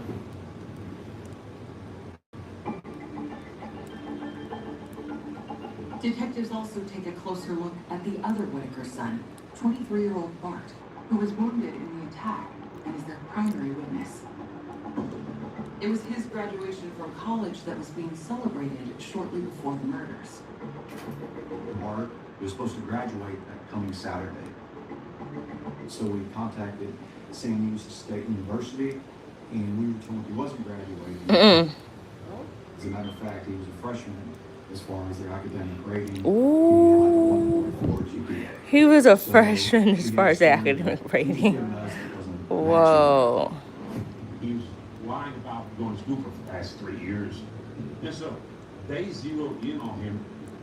It sure seemed at the time it was too coincidental that this big family event had occurred, and then they get home from this event, and they're all shot. So was Bart involved with what had happened? Was he not involved? We had to gather evidence. Investigators want to keep what they've learned about Bart Whitaker under wraps until they can either clear him or tie him to the murders. But a local newspaper covering the case has also learned of his deceit and runs the story. Bart's father, Kent, still recovering in the hospital, is stunned and can't understand why Bart would lie. Kent's response to it was, why didn't he tell us this? I just wish he would have, let the music stop and confess this to us. How could you not know your kid's not going to college? Right. So you sit there and think, Well, you wouldn't know. It's not like they're going to call you. They're grown at this point. Hey, you're a freshman. Dang. His father joined more than 1,000 friends and family at the funeral. Gosh, that was a brutal day. That is crazy. I remember seeing Kent and Bart sitting on the front row and watching them, and what are they thinking? What are they feeling? Just gutted for them and heartbroken for them.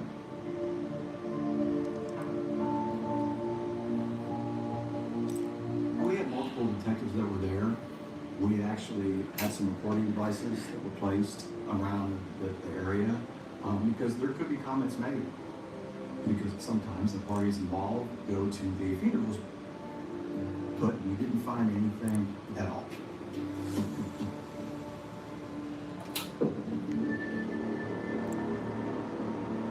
As the family mourns, Sugar Land police continue to focus on the questions that have arisen about Bart.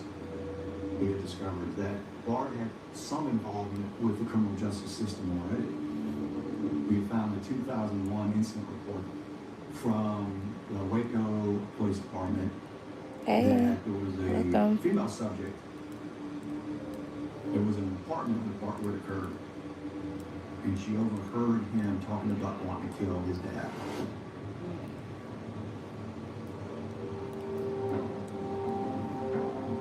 And we had an officer that actually went out to the house. It was early in the morning and made contact with both Mr. and Mrs. Whitaker and told them why he was there.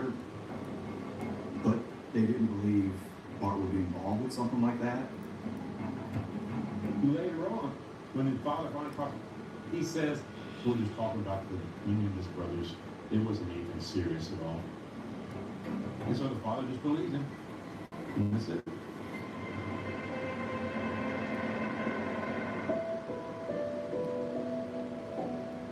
In the days after the murders, life seems to return to some semblance of normalcy for Bart and his father, at least from the outside. And they were still living in the same house together where two of the family members died. And the suspicion is growing that Bart was involved. And it wasn't life as normal, but from the outside, it was a dad and a son who had gone through this tragic event, locking arms and leaning into one another. We had to determine how much are we going to tell Mr. Whitaker, because his life still could be in jeopardy with Bart still being around. We didn't tell him everything. We tried to be as honest as we could with him. There were maybe a few times that Kent would say, hey, they're still trying to find the guy, or they're still looking into it. Mr. Whitaker was in a very hard position at that point. Slowly, kind of the bow's starting to unravel here, where there's information about his only living son that's, at least initially, isn't adding up. Police know Bart Whitaker didn't pull the trigger, but they strongly suspect he is involved in the murders of his family. Bart was very manipulative with friends, and that was information that we received as the investigation went on. That's when the intensity ramped up into trying to identify who does he currently hang around with and where were they at on December 10th of 2003. This is not the all-American family that everybody might think they are.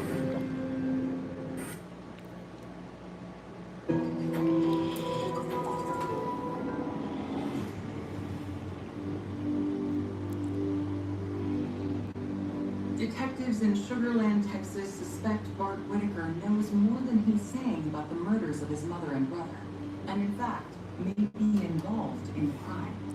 But they have been unable to find any solid evidence supporting their suspicions. Then, a week after the murders, as investigators contemplate their next move, an unexpected visitor drops by the police station.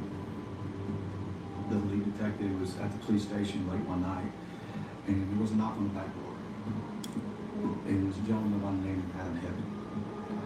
Adam Hibb tells the detective that he briefly went to college with Bart Whitaker, and he wants police to know that Bart's statement about killing his parents in 2001 was far from the joke he claimed it was. He said, listen, Bart Whitaker talked to me about killing his family before, back in 2001.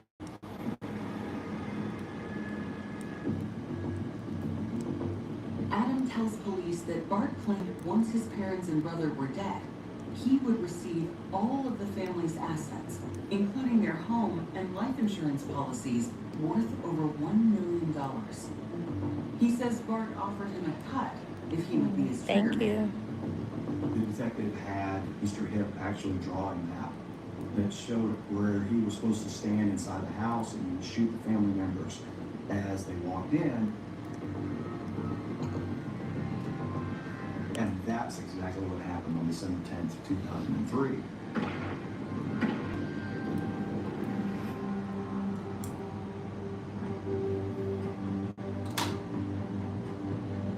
Adam Hibb started working for us.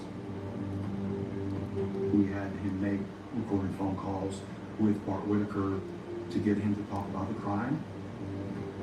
Detectives coach Adam to tell Bart he knows he killed his parents, and then threaten to go to the police with this information unless he receives $20,000. And that's when Bart Whitaker says, yeah, I can pay some money, basically. Bart Never really came out directly and said, I did it, but there were enough indicators there.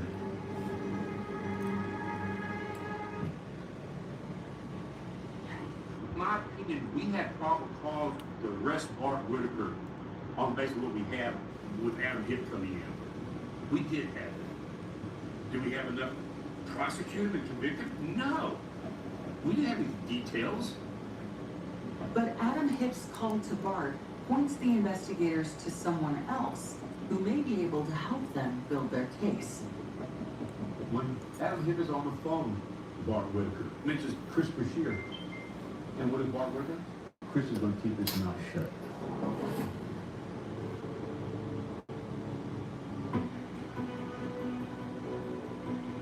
Adam tells police that Chris Brashear is a former roommate of Bart's. Detectives track down Chris and bring him in for questioning. Well, first of all, I appreciate you coming down. Yeah, man. After establishing the relationship between Bart and Chris, detectives hone in on the night of the murder. Do you have any idea who did the shooting? Who did the shooting? Any ideas at all? Man, I mean, it's a pretty gross incident to me. I mean, I wouldn't even notice that. I mean, that's kind of a blunt question. Has Bart ever approached you about killing his family? No, never talked to you about that or anything like that? Never even joked around about it? No. Did you go anywhere that night? Yeah. Where'd you go? I went to instead. Yeah, that's right. And it was you and Steven? It was, yeah, Steven, his girlfriend, and myself. Investigators believe that Chris Brashear is lying to them. They learn that Steven is Steve Champagne, another former roommate of Bart's. And if Chris is providing Steve as a false alibi, detectives consider whether he might be involved as well.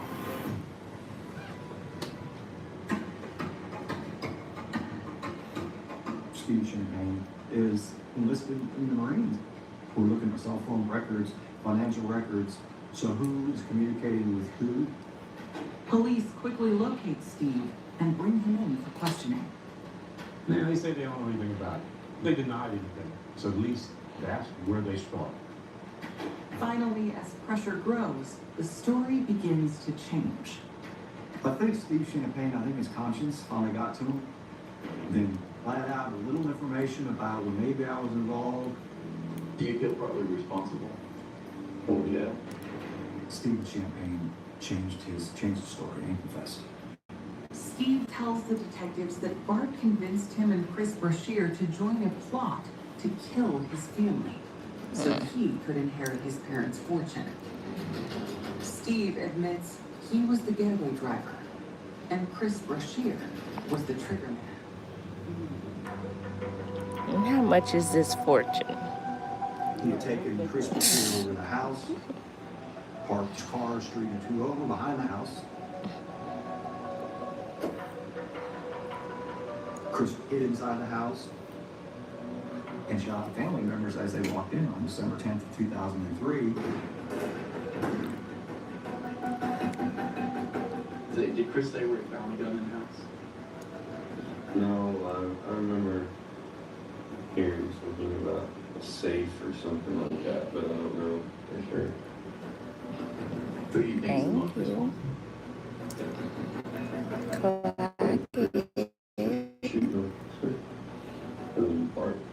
Yeah.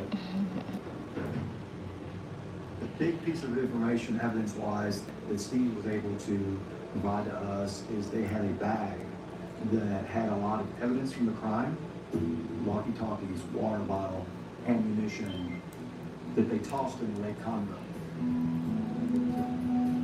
This is big lake, man-made lake. They throw that in there. Now, what would be the odds of somebody being able to find that?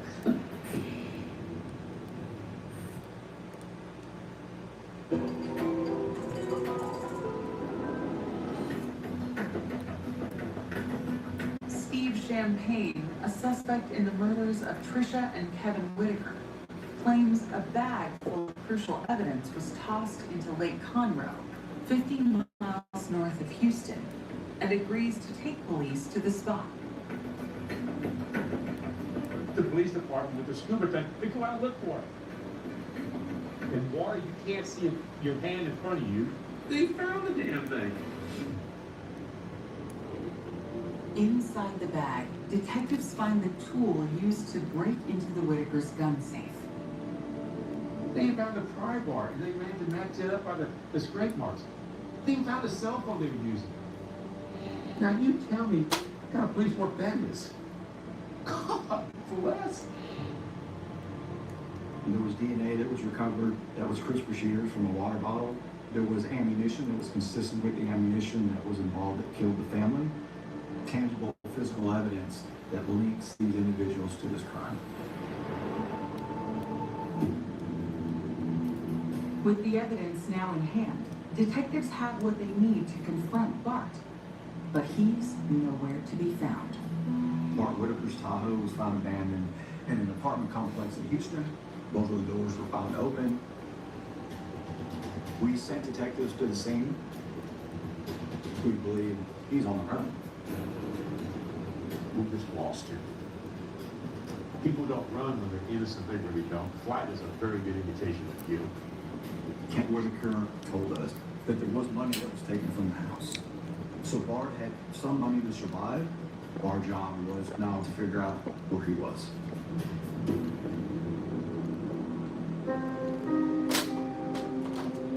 The news of Bart's disappearance is one more shock for his friends and family, already devastated by the murders.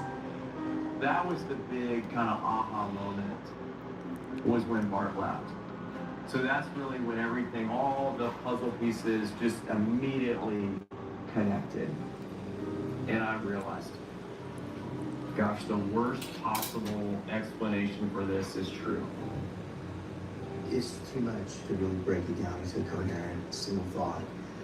Shock, disgust, and disbelief almost that someone could plot and plan out something like this.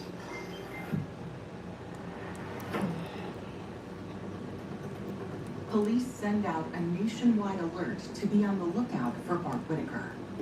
With the cash taken from his home, he could be anywhere. Meanwhile, Steve Champagne and Chris Brashear are charged with first-degree murder for the deaths of Trisha and Kevin Whitaker. These were kids that came from great backgrounds, but were manipulated by Bart Whitaker to kill his family. And they went along with it because Bart had promised them a cut in his inheritance. And he had told them that, hey, it's going to take a little while, but I am going to give you some money. For months, there are no leads to Bart's whereabouts. So we worked with Crime Stoppers to put out that we were looking for the whereabouts of Bart Whitaker. There's a Crime Stoppers award of $10,000. If you get information, release to this arrest, we'll pay you 10 grand. 18 months after the murders, police get a call from a man named Rudy Rios. Rudy Rios said that he had known Bart Whitaker and he knew where Bart Whitaker was. Because Bart Whitaker had assumed his identity and he went to Mexico. Rudy Rios claims Bart paid him $3,000 to be transported to Mexico, and that Bart has been living there for more than a year. Bart Whitaker checks up with a female and begins a relationship with her. Mexican officials we're using 300 strands, and right now, they tracked Bart down on September 24th, 2005. about 100 strands left, so this is 200 right here. We call up Tim Whitaker and said that he's going to get him out of Mexico. There was no deals made whatsoever. They just got him out. Put him back here, put him in. We already made a decision. The only person who received the death money was the mastermind, Bart Whitaker. But Bart's defense attorneys work to thwart the possibility of a death sentence. At the heart of their strategy is Kent Whitaker, Mr. Whitaker did not want the state of Texas to put his son to death, which is usually just kind of a reversal of roles where the family wants the maximum. To forgive somebody of doing the most horrendous thing possible serves as a model of forgiveness. Something I think about all the time. His standard was, I believe he's changed, and I'm going to forgive him. My standard is, he hasn't changed, and you can't forgive him.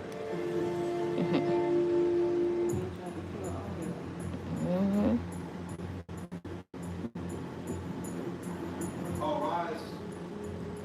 Bart Whitaker's capital murder trial begins on March 3rd, 2007, some 3.5 years since the killings at his family's home. In my opening statement, I told the jury panel, you're about to hear a tale of subterfuge, deception, and greed, which will lead you to one conclusion, that Bart Whitaker had his family murdered. And that's the only conclusion you got. Prosecutors put admitted getaway driver Steve Champagne on the stand. He explains how Bart outlined his murder for cash scheme. The conversation was about when the family came back from eating dinner and Chris would be in the house and shoes up.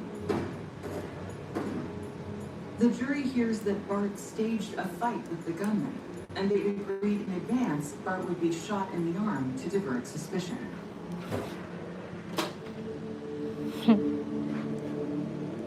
The trial lasts 6 days before the case goes to the jury on March 8, 2007. They deliberate for just an hour and a half before coming to a unanimous decision. The guilty verdict was very quick. Now the jury must decide whether Bart Whitaker should live or die. Call your next case. Bart Whitaker needs to be sworn in. Bart didn't testify during his trial, but now, in the penalty phase, makes a last-ditch effort to save his life. Please stand for the clerk of this point.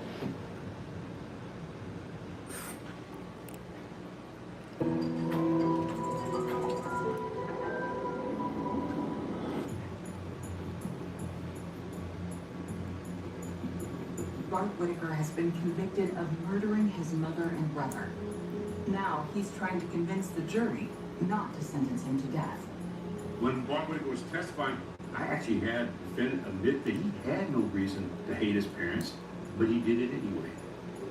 The way people I've ever hated, and I know it was not for the right reasons, but the only people I ever hated were my parents and my brother.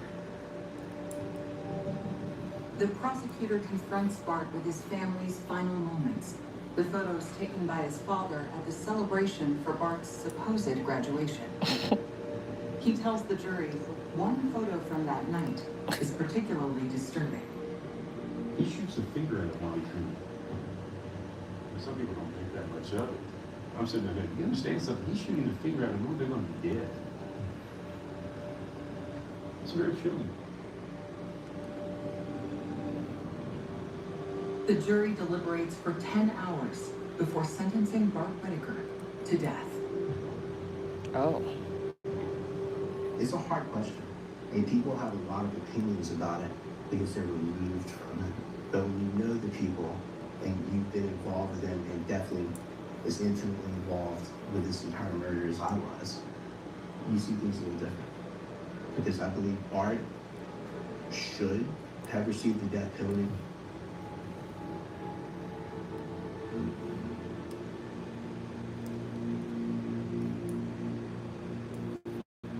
Bart's accomplices agree to plea deals. Triggerman Chris Brashear is sentenced to life behind bars. And Steve Champagne, the getaway driver, receives a lighter 15-year sentence for cooperating as a key witness. No, it doesn't hurt at all. You see, she's not moving at all, so if it hurt, you would see her jump. It's probably the conclusion that evil Hi, is real, welcome in. Thank very you. tangible, and it has a long plan behind it, and I truly think Bart was evil.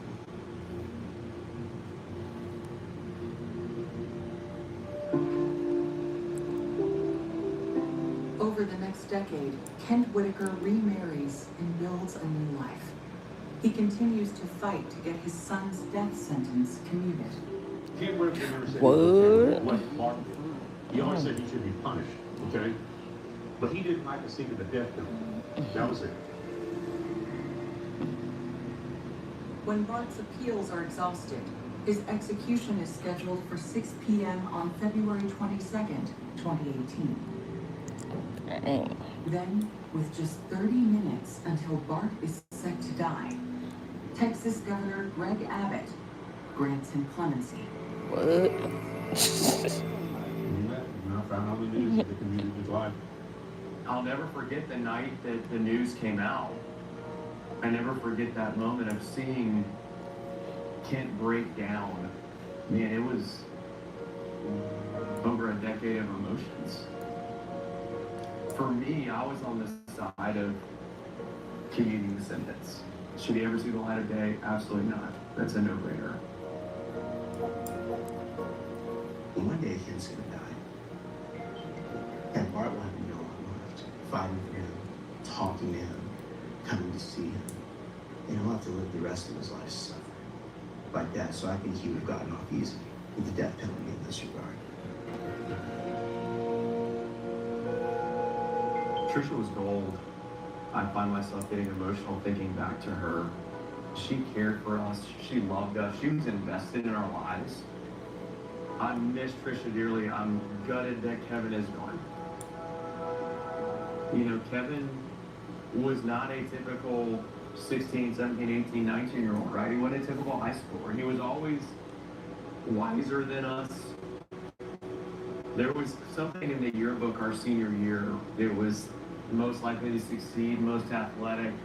His was who was the best, most humble, highest integrity human being, and it was Kevin. I started thinking about where would Kevin be now? I think that's what I still probably No dip in the hair. It's 100% human. There's no synthetic hair added. For life.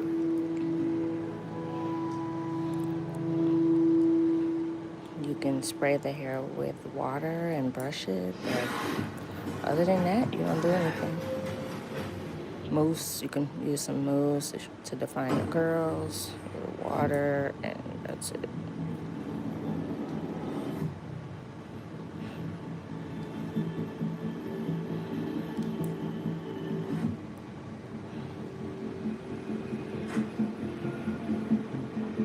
She's walking at a quick pace. You can tell that she's comfortable, nobody behind her. And within minutes, she had vanished in the thin air. I said, Thank what you. do you mean they can't find her? Oh, it's from the bar? Okay. Thank you. Her mother Dawn left Rochester for Myrtle Beach after Brittany disappeared. Helicopters, ATVs, horseback. I saw what was next to his child. I had to find my daughter, and I wasn't going to stop until I got answers.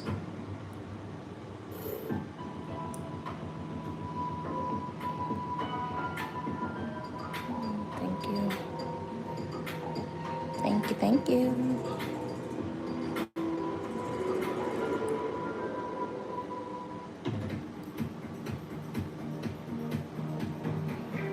April 2009. Brittany Drexel, a 17-year-old high school junior, is living life to the fullest as an outgoing young woman in her hometown of Rochester, New York.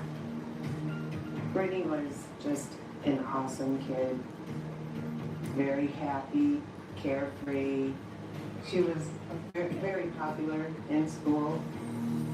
Everybody just loved her. We met through some mutual friends. Started hanging out with normal teenagers. She just loved going and doing things. She wasn't somebody that liked to sit still.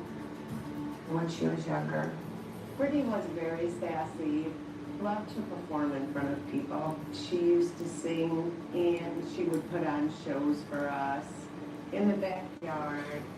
She was a great kid. When Brittany turned 7, the Drexel family welcomes another child, Marissa. when Marissa came along, she was very excited to have a little sister, and she was like a second mom. She would always help me. She would want to hold her all the time. She would want to feed her and play with her, and she loved being a big sister. We had that bond where we could just lay and talk about things, and we could have those mother-daughter talks with each other, and she was always there when I needed her. 6 years after Marissa was born, Camden came along, so, and Brittany was a lot older.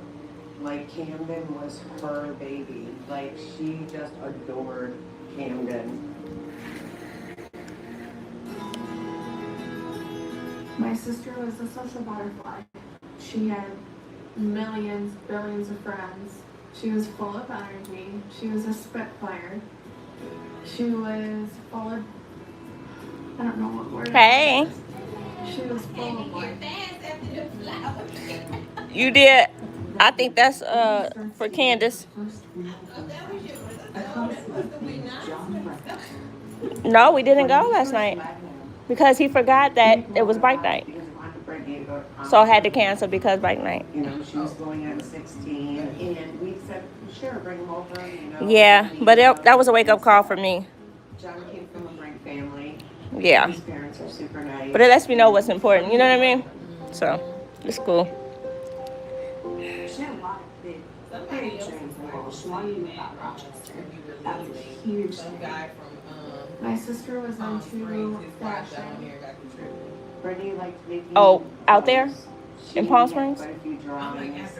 She would like dye things like with bleach, and her friends would buy her and stuff. She also wanted to model. Wow, that's crazy. 6 kids, and my husband's gonna stay home with them, and I'm gonna go to work. And I'm like, yeah, good luck with that. That was on Facebook? Whoa. When Brittany is in her junior year, her parents decide to divorce. Dude. It throws her into a tailspin. After all that. She was upset about the divorce going on at her, you know, and of course, as a child, you're going through emotions, and there was a lot of emotion there. Because that was a lot. It took a while for Brittany to come down when she was angry to come down from that. There was a lot going on at that time.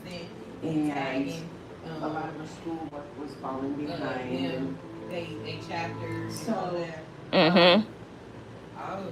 Brittany had asked about going to the beach. Right? Spring break here, everyone leaves. It's either still really cold, wintry, or it's spring and blowing out. Our beach was a party scene, big city for. Yeah, so I ended up taking myself out to celebrate my monetization. I went to a Joyride on 7th Street, Mexican spot. Yeah, they was playing Dusties and stuff. It was nice. And I just told her, you know. Yeah, I was like, I'm not waiting on nobody to celebrate for me. I'll just celebrate myself. And I just sat there, thought about my mom, and shed some tears and just joy, you know? Yeah. Yep. And Brittany said, Mom, nothing's going to happen to me. I'll be fine. And I said, well, Brittany, you're not going. So about an hour later, she said, Mom, since it's my spring break, can I go stay at my friend's house? And I told her it was okay for her to stay there. On the night of April 22nd, 2009, unbeknownst to her family, Brittany and 2 classmates, Alana and Jennifer, began a 13-hour drive to Myrtle Beach, South Carolina. I had called her and I said, Brett, what are you doing? And she's like, well, I'm going to go to my friend's house. We're going to watch a movie or whatever. And she says, I love you. You about to be a spouse? And I told her, I said, I love you too. Again? Again? You gonna say yeah? Yeah. I told her I missed her. Oh, nice. Wait, before you hang up, Well, that's cool. That's good news. It's the last time I heard nervous. Nervous? Yeah, I know you are. Yeah, I don't know if I ever get married, girl. I don't really see it. No, I've never been married. No, I've been proposed to like 5, 6 times, 50, 11 times. She was texting I changed my mind. Could I go because I was working so we could stay back? But John knew the whole time. That's what he gonna do. Huh? I said that's what he gonna end up resorting to. Who? Evening, April 25th. Brittany texts John that she needs a break from the girl she traveled. He gonna resort to what? The girl she went down with, I think 3 or 2 older than her. And You know, when I was leaving that day, that's what he said. I was just about to propose. Boy, ain't that? I was just about to. I was about to. As I'm leaving out with my bag. Can you move? Can you move? Please. Yeah, too crazy. So he worriedly calls her family. John said, Brittany's in Myrtle Beach and they can't find her. I said, what do you mean they can't? I was just about to. But I said, I can't believe she went what, to Myrtle sir? Beach because she had never done it in the past. Like, You $1 day late and $1 short. John came to my house. We were calling the kids that were in Myrtle Beach. The girls wouldn't answer their phone. I kept calling Brittany's phone. And it would ring, and it would ring, and then it went directly to voicemail. Every time I called Peter answered the phone every single time. But he's like, I'm not her babysitter. And at that point, I said, you know, we need to get in touch with Myrtle Beach Police Department. Dawn calls the Myrtle Beach police to report Brittany is missing. But she doesn't stop there. She decides to drive to South Carolina herself. Yeah, but it made me realize, like, what's important to people. Once they show you that, then, you know, you got to believe them. Yeah, so I'm cool. I'm cool. From John Greco. And it's my sister's picture and missing information. And I said, what is this? Then I started crying and I'm shocked and I'm like, Brittany's missing, and I just was in a state of shock. We got everything together. I think we left about maybe 11 the next morning, and it was a long ride. My phone was blowing up with her friends, calling me, crying, screaming, you know, where's Brittany? As soon as I would hang up with someone, my phone would ring again. Like, all I knew was I had to find my daughter, and I wasn't going to stop until I got answers. A mother embarks on a relentless quest. I said, I'm done with the bull. I said, I want my daughter found. While the police drill down on one suspect after another. And I thought he did. I didn't think about it. There wasn't enough to arrest him. And he said, if you're smart, you'll figure it out. It felt like a roller coaster. You're just like, is she ever going to be found?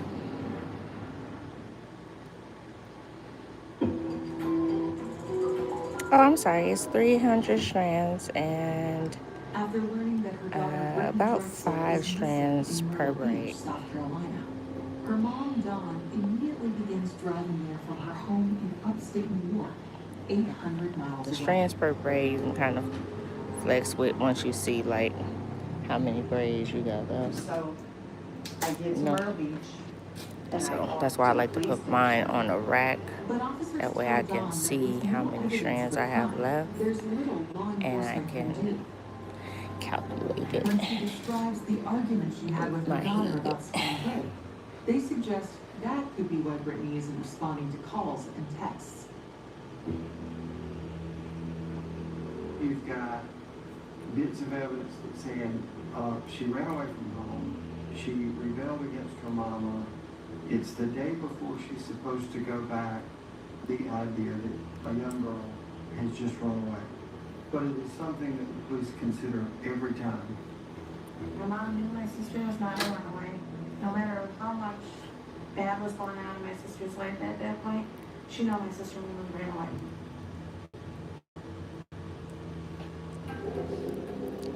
After failing to gain any traction with law enforcement, Dawn decides to take a different approach. I go straight to the media. I went to Channel 13 and, you know, I said, my daughter's missing, you know, I want to get her name and face out there. Her mother, Dawn, left Rochester for Myrtle Beach after Brittany disappeared. To feel, you know, that you don't know where your child is. You don't know if they're alive. You don't know if they're hurt. It's horrible. Figured I'd be able to find her, you know, and I'd have her back in a couple of days and we'd just go home.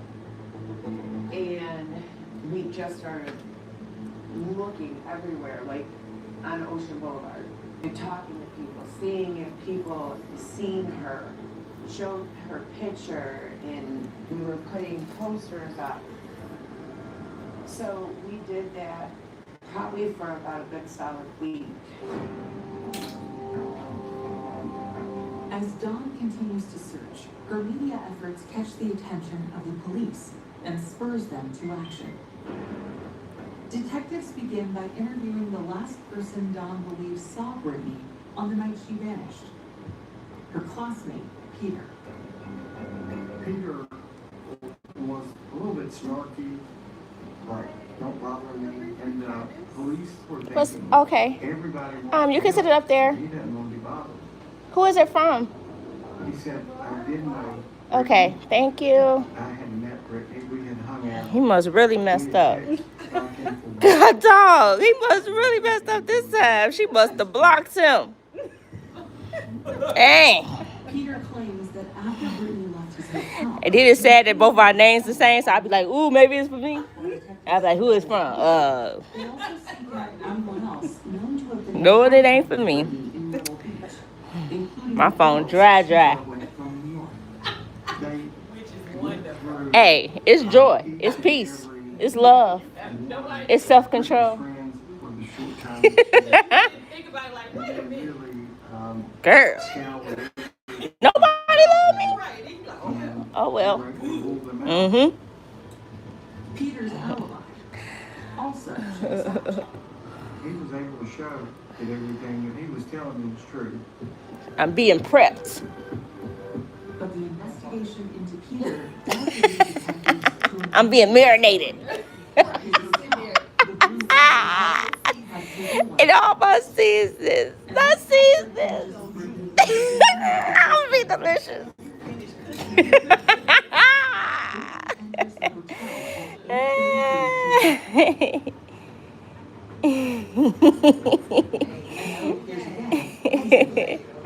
Okay. As far as we knew, that was the last time that anybody had seen her. You can tell that she was walking. She had her client already today. Nobody behind her. Yeah. So he done got her She's determined. edible arrangement. She ain't even here.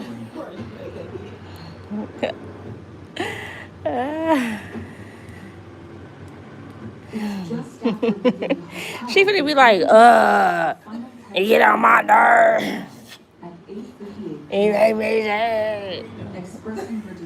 I'm like, girl, you get an E for effort, okay? E for effort, cause these overgrown people ain't doing this when they mess up. Just sweeping it under the rug and moving forward. Tower dump back from the day that Brittany went missing on all the cell towers. The cell phone records arrive a week after Brittany's disappearance. At 11:57 on the night of April 25th, Brittany's phone pings near the North Santee River in McClellanville. Yesterday, he sent her Starbucks. That's nearly 3 Her favorite drink, her favorite sandwich. She's like, get on my nerves. I said, girl, I eat it. Give me here, take it. Heavily wooded area for her. There's helicopters, ATVs, horseback.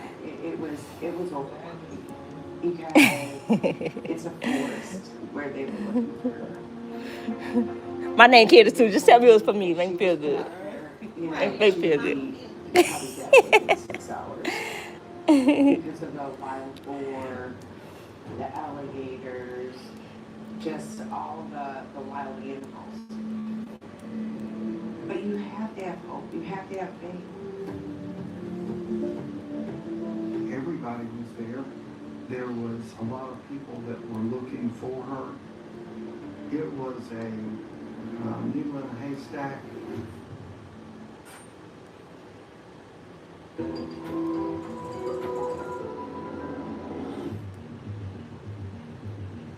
Police are searching for missing teenager Brittany Drexel in a heavily wooded region of South Carolina. After cell phone data shows her phone pinged in the area. It's 60 miles south of Myrtle Beach, where Brittany had snuck away for spring break. I was just in shock. And I just wanted my sister to come back home.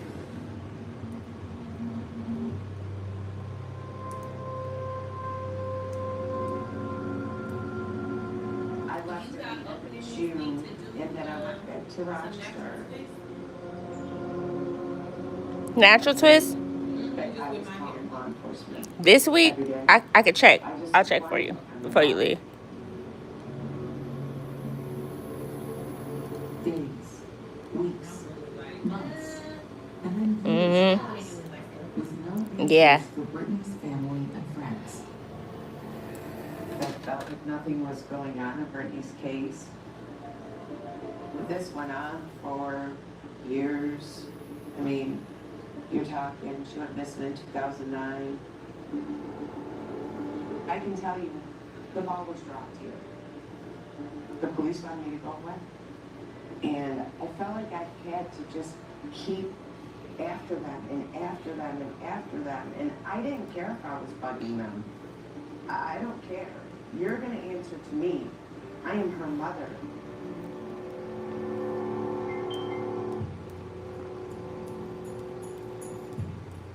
Dawn was desperate for answers.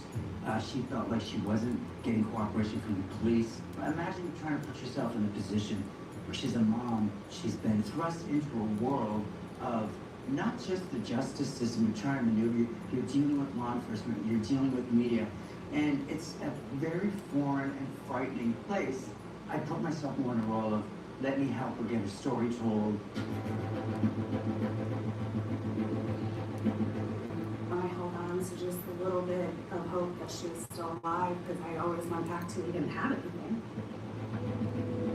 Dawn Drexel wouldn't quit. She drove all of us crazy. She called me every single day since 2011. It didn't matter if it was Christmas. It didn't matter what time of the day it was. And I always answered the phone. Some of my friends would say, you have no boundaries with this woman. And I would say, I can't. I saw what it was like to use a child. I sat there with her, and nobody would help her.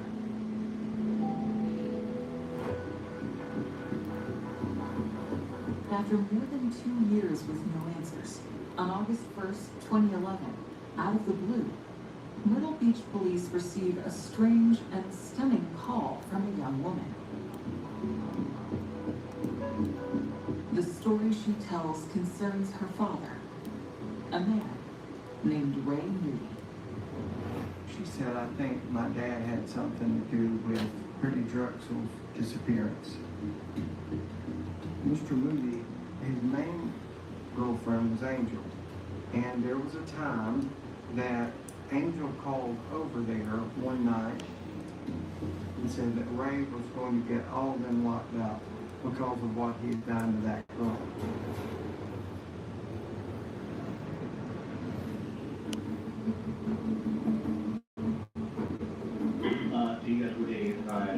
Myrtle Beach police brought Angel in and talked with her about that after the kids had called.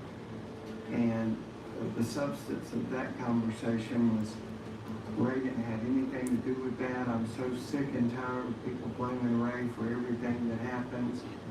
Well, if you're trying to accuse me of anything, then I'm gonna move on. Because I tell you this, okay?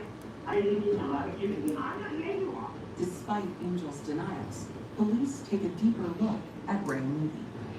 They were able to get a search warrant at Sunset Lodge, which is hotel / long-term rental.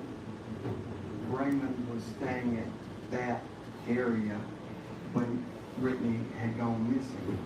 Select crime scene technicians with help from Myrtle Beach Police and the Georgetown County Sheriff's Office searched an apartment at the Sunset Lodge south of Georgetown today. They were looking for anything that would tie Ray to Brittany Drexel. They went out and talked with Ray at his cabinet shop. And they told him they were searching for Brittany Drexel. And he said, "You're smart, you'll figure it out."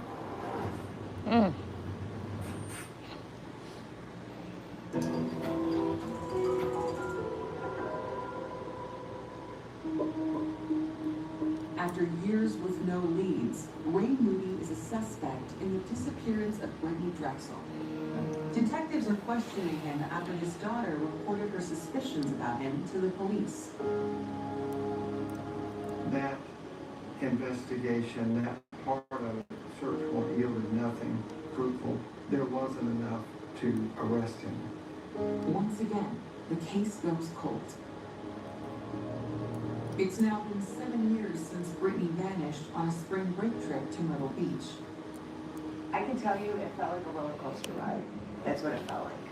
You know, ups and downs. They would get tips and then it'd be like, oh, you know, maybe she's getting located or whatever the case may be. And then there was false hope.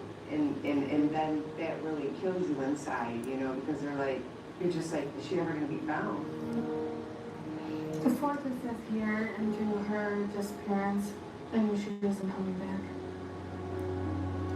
And like right now, she's gone. It's a strange feeling to have to switch, looking for, you know, somebody physically here, and now we're just looking for, you know, what's left. And that, I think, was the worst thing I've ever gone through, emotionally, the worst thing I've ever felt. Law enforcement would call me and I would talk to them, and this went on for years. I spent, I can't tell you how many hours just on the internet doing research. I obsessed with her watching the video of Brittany walking in and out of the hotel. I would slow it down to see if there was anything that I could pick up on. I would speed it up. I mean, I watched at all different angles. I couldn't watch it enough because I always felt like I was missing something.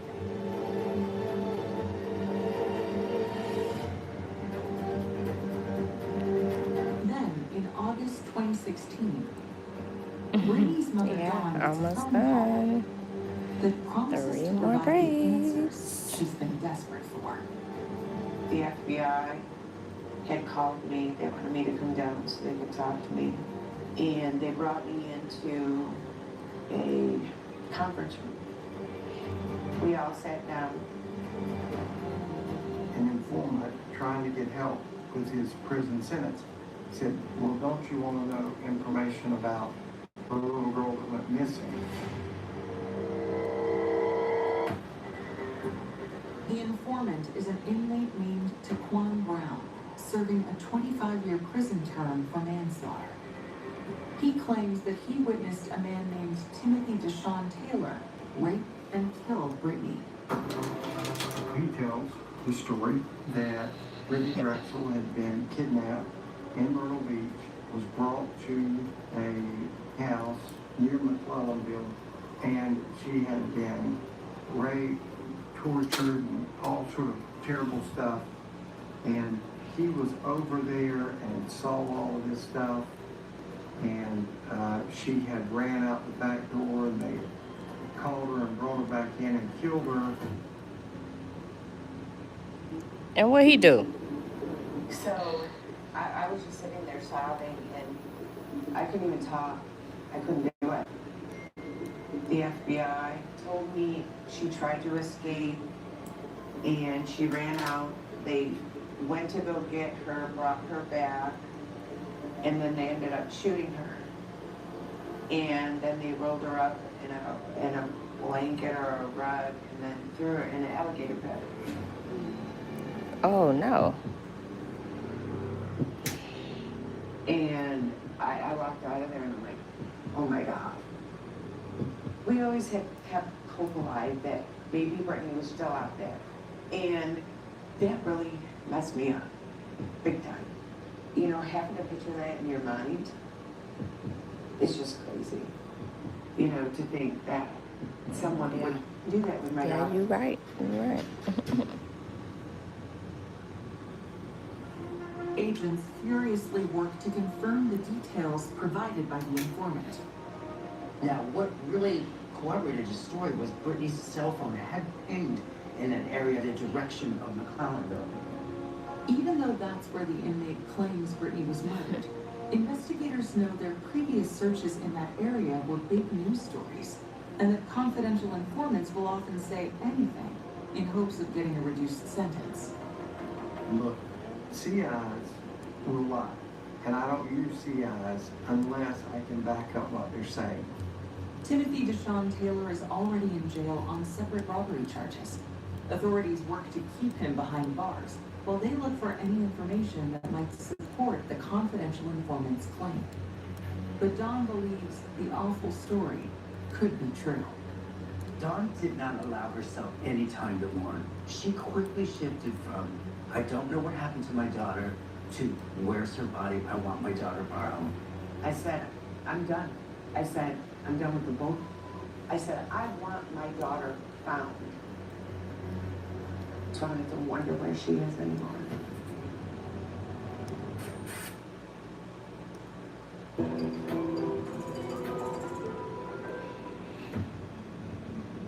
Seven years after Brittany Drexel disappeared in Myrtle Beach, South Carolina, investigators are looking into a stunning claim by a jailhouse informant that he witnessed a man named Timothy Deshawn Taylor murder her. All of a sudden, the investigation and the media attention, all of us shift to what the investigators tell us.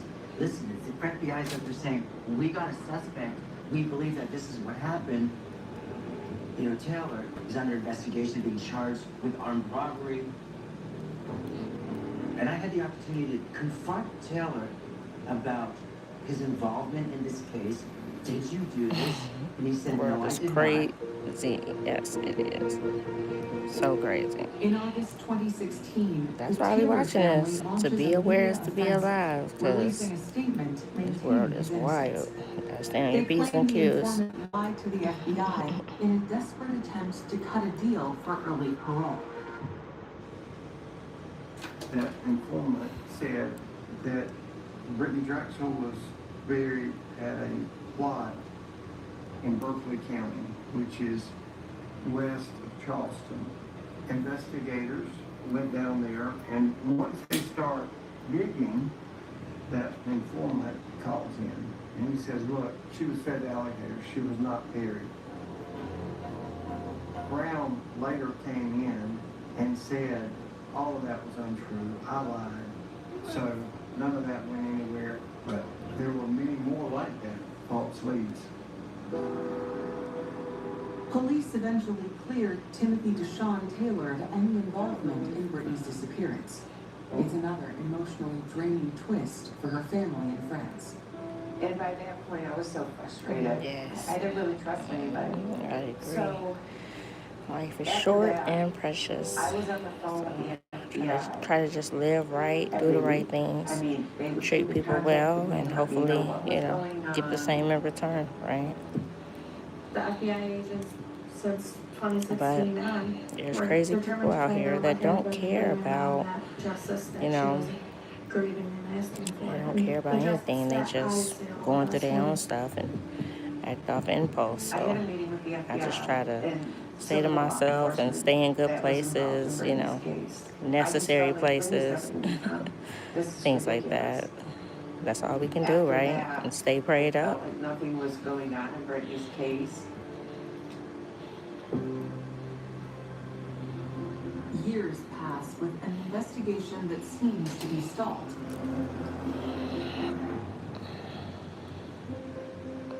Then in May 2022, 13 years since Brittany was last seen, once again, there's a phone call out of the blue.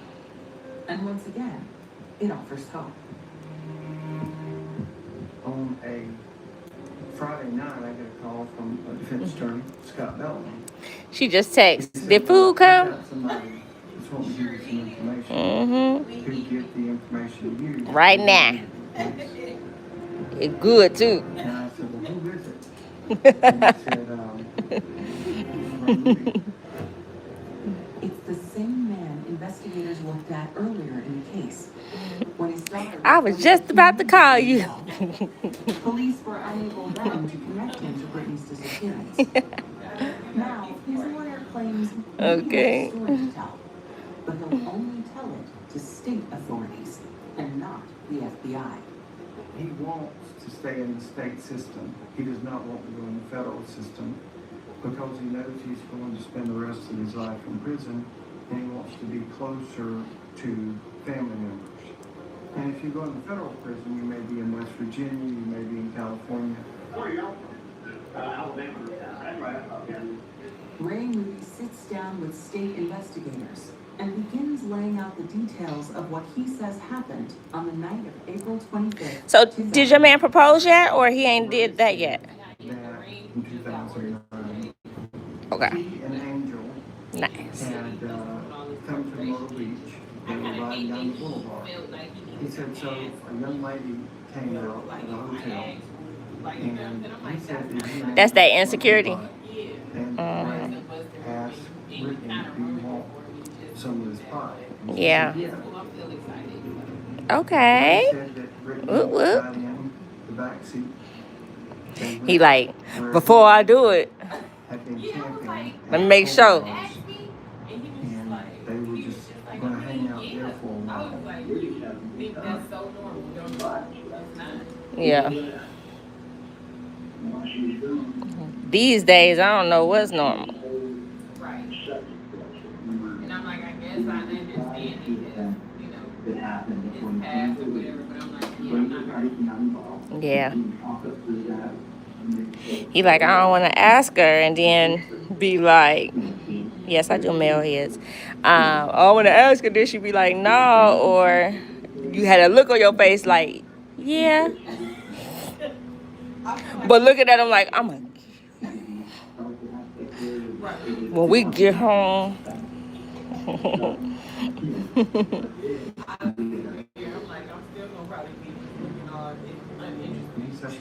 Because you're not going to be surprised. Yeah. You got the fake cry. You going to fake cry? Oh. So strangers put to death. Ray Moody never showed any remorse. He was a very disturbed individual at a deep level. Boy, don't even do that. Angel came back and said, where is Brittany? And he said, you don't see her, do you? And she said, no. He said, well, don't ever ask about her again. The next morning, before daybreak, he got up and he said, I dug the hole, buried her body. And then my friend just made it all worse. She over there yesterday. She gonna whisper to him like, don't do it. Don't do it if I'm not around. So we were like, will you take us to her body? Yeah, I'll take you with you there. It's going to be a crowd. He going to do it at the biker set. Put him on a four-wheeler and drove him to That would be funny. That'd be funny. You just pop up. You're like, what you doing here? A search of the area begins on May 11th, 2022. So, yeah, be that one day, you be like, where you at? There was a nose ring, and there was one contact lens. The next day, they had her as Brittany by her dental records, and then within 2 days,